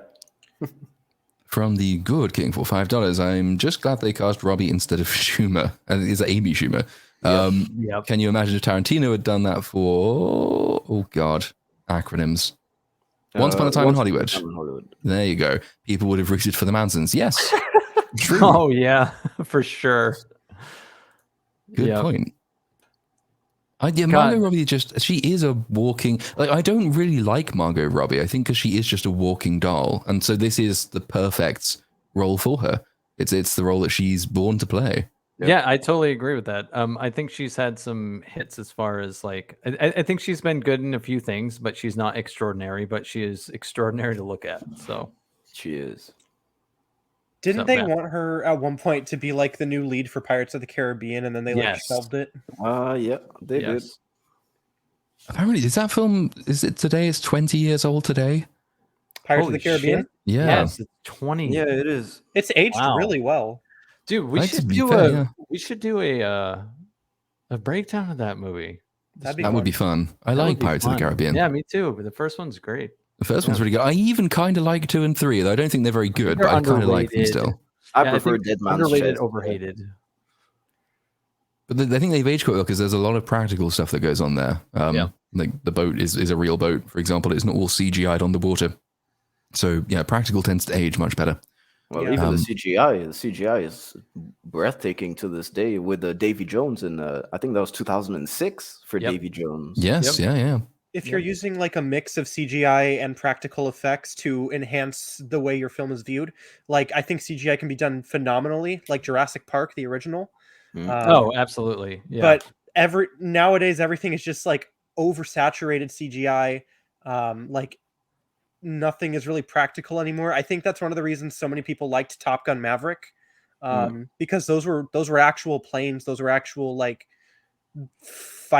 dog fights that we were seeing that were like choreographed with real planes. It felt real. Yeah. Yeah, it's like you compare the action sequences in Indiana Jones and the Last Crusade to Indiana Jones and the Dial of Destiny. And the Last Crusade just looks and feels much more alive and much more real and physical and threatening and risky because it's actually happening. Whereas Dial of Destiny somehow looks dated already and it only came out 2 weeks ago. And that's why these older films are going to remain timeless and just age better. That's why people look on them fondly. You know, like 20 years from now, like, are people really going to remember Dial of Destiny as anything more than just a blatant cash grab? Is anyone going to remember it, even just full stop? Hopefully not, I think is the answer to that question. Moving on, this is the first of a couple of mentions of John Lasseter, whose name rings a bell, but I don't know where from. He was the CEO of Pixar.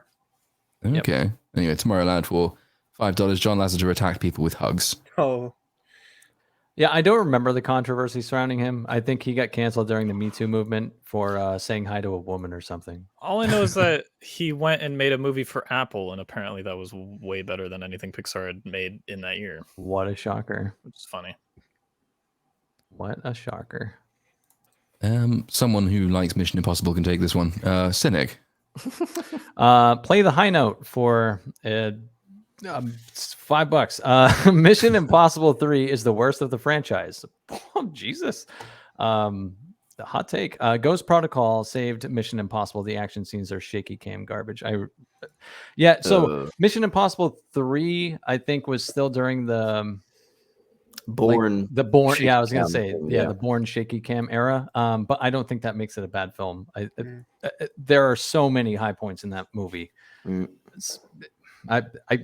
Well, if you sent this super chat in, you heard me earlier. I obviously disagree with you, but I respect your take. Ghost Protocol was also very good. So he doesn't really respect your take. He's going to go. You did? On you. No, he didn't insult me or send me a death threat. So I respect your take. We're all allowed hot takes. Don't worry. Yeah. Yeah, so the guy who didn't like Indiana Jones. Oh my! Yeah. Self-defense. That's not a. Yeah, don't make me bust out all the death threats you sent Andrew because he said he didn't like fucking. How did you know they were all me? Damn it. Moving on. From Kiki Hideout for $50 Mexican, I think. Yeah, we'll go with that.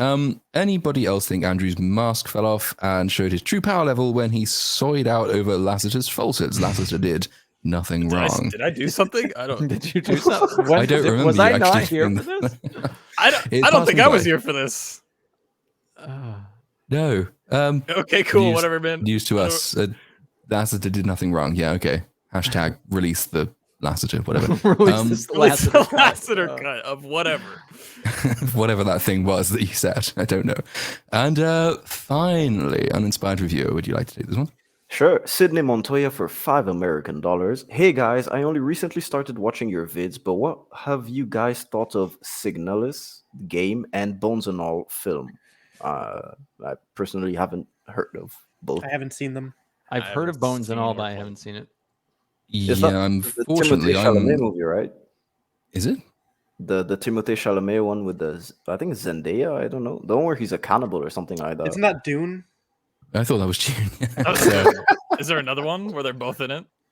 No, I don't know if it's Zendaya, but it's a black girl and wow, racist. I'm black. It's all right. Yeah, Taylor Russell. Yeah, I think it's the one where they're cannibals or something like that. Oh. Fair enough. Came out this year. It is Dune. Okay.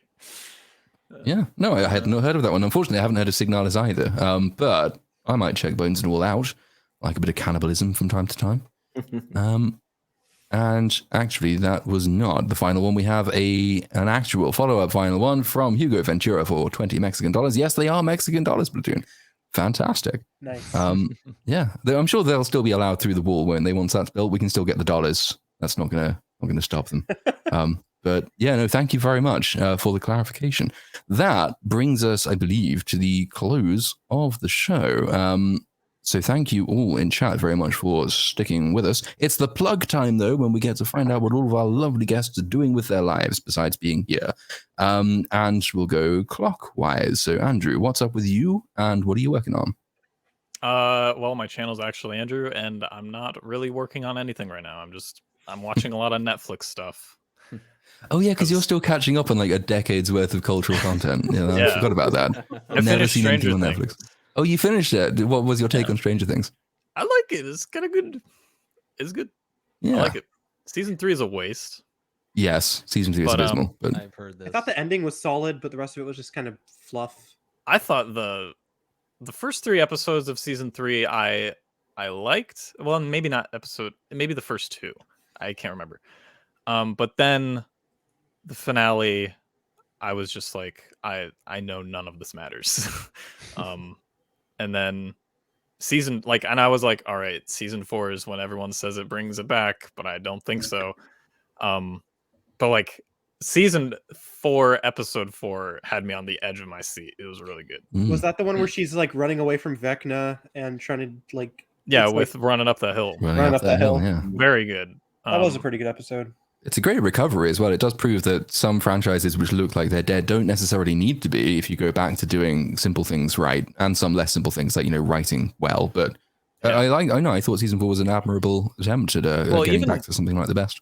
Even episode 4, even episode 4, not episode 4, but episode 1 of season 4, when simultaneously we're watching the basketball game and watching the D&D game, I was pretty well done in terms of like both arcs we care about, and both of them, like I had no idea whether or not both of them were going to win or not, and it was good.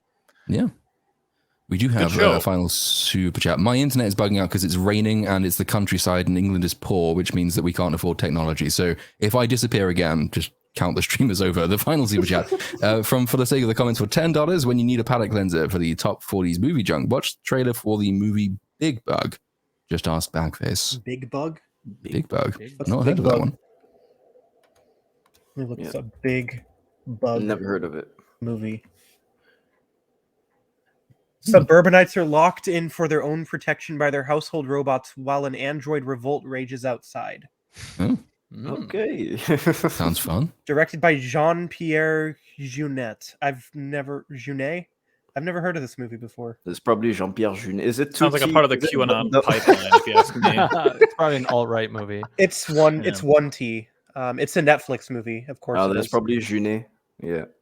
If it was double T-E, it would have been Jeunet. It's all foreign to me, so it doesn't make any sense. But no. Literally. Uninspired Reviewer, what are you working on at the moment?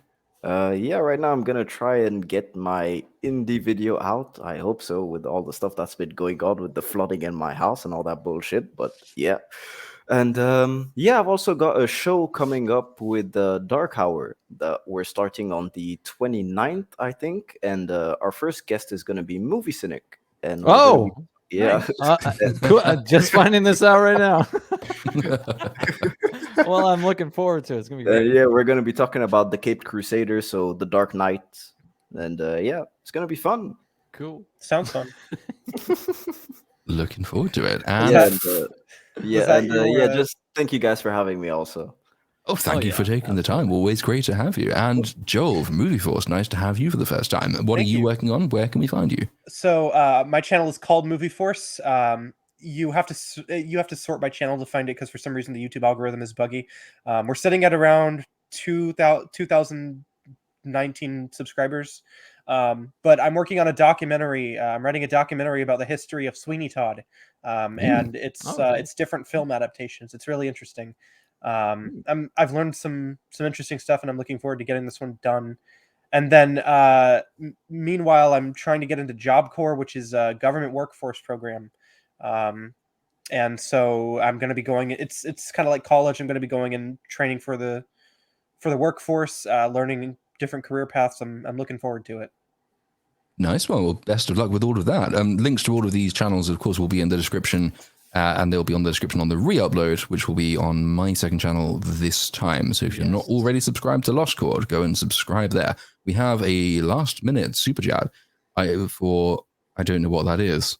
Anyway, from Louis Chamoun for is that 3,000 wins.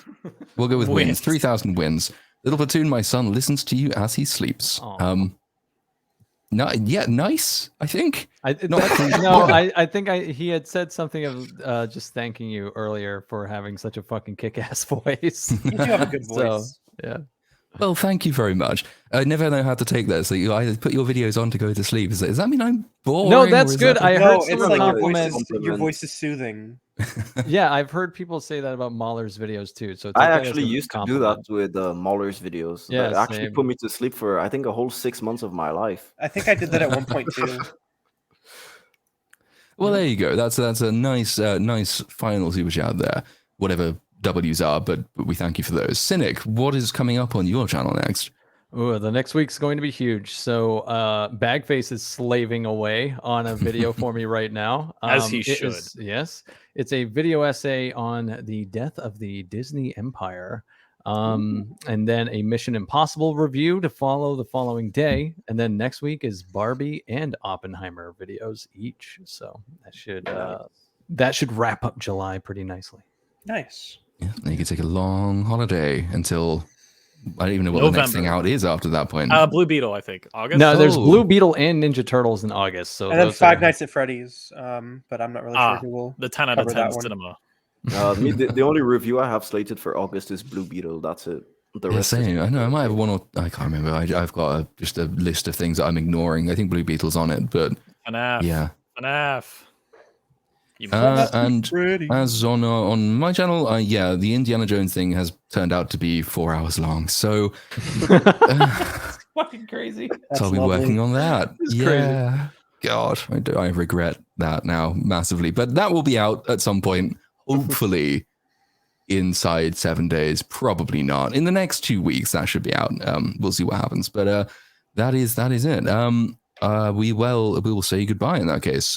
Thank you to actually Andrew, to the Uninspired Reviewer, to Joel from Movie Force, to my co-host, the Movie Cynic, to myself, of course, and to you lovely people in chat. We'll be back this time next week on the Cynic channel. So have a good night, everyone. Bye. Bye-bye. Bye. See ya.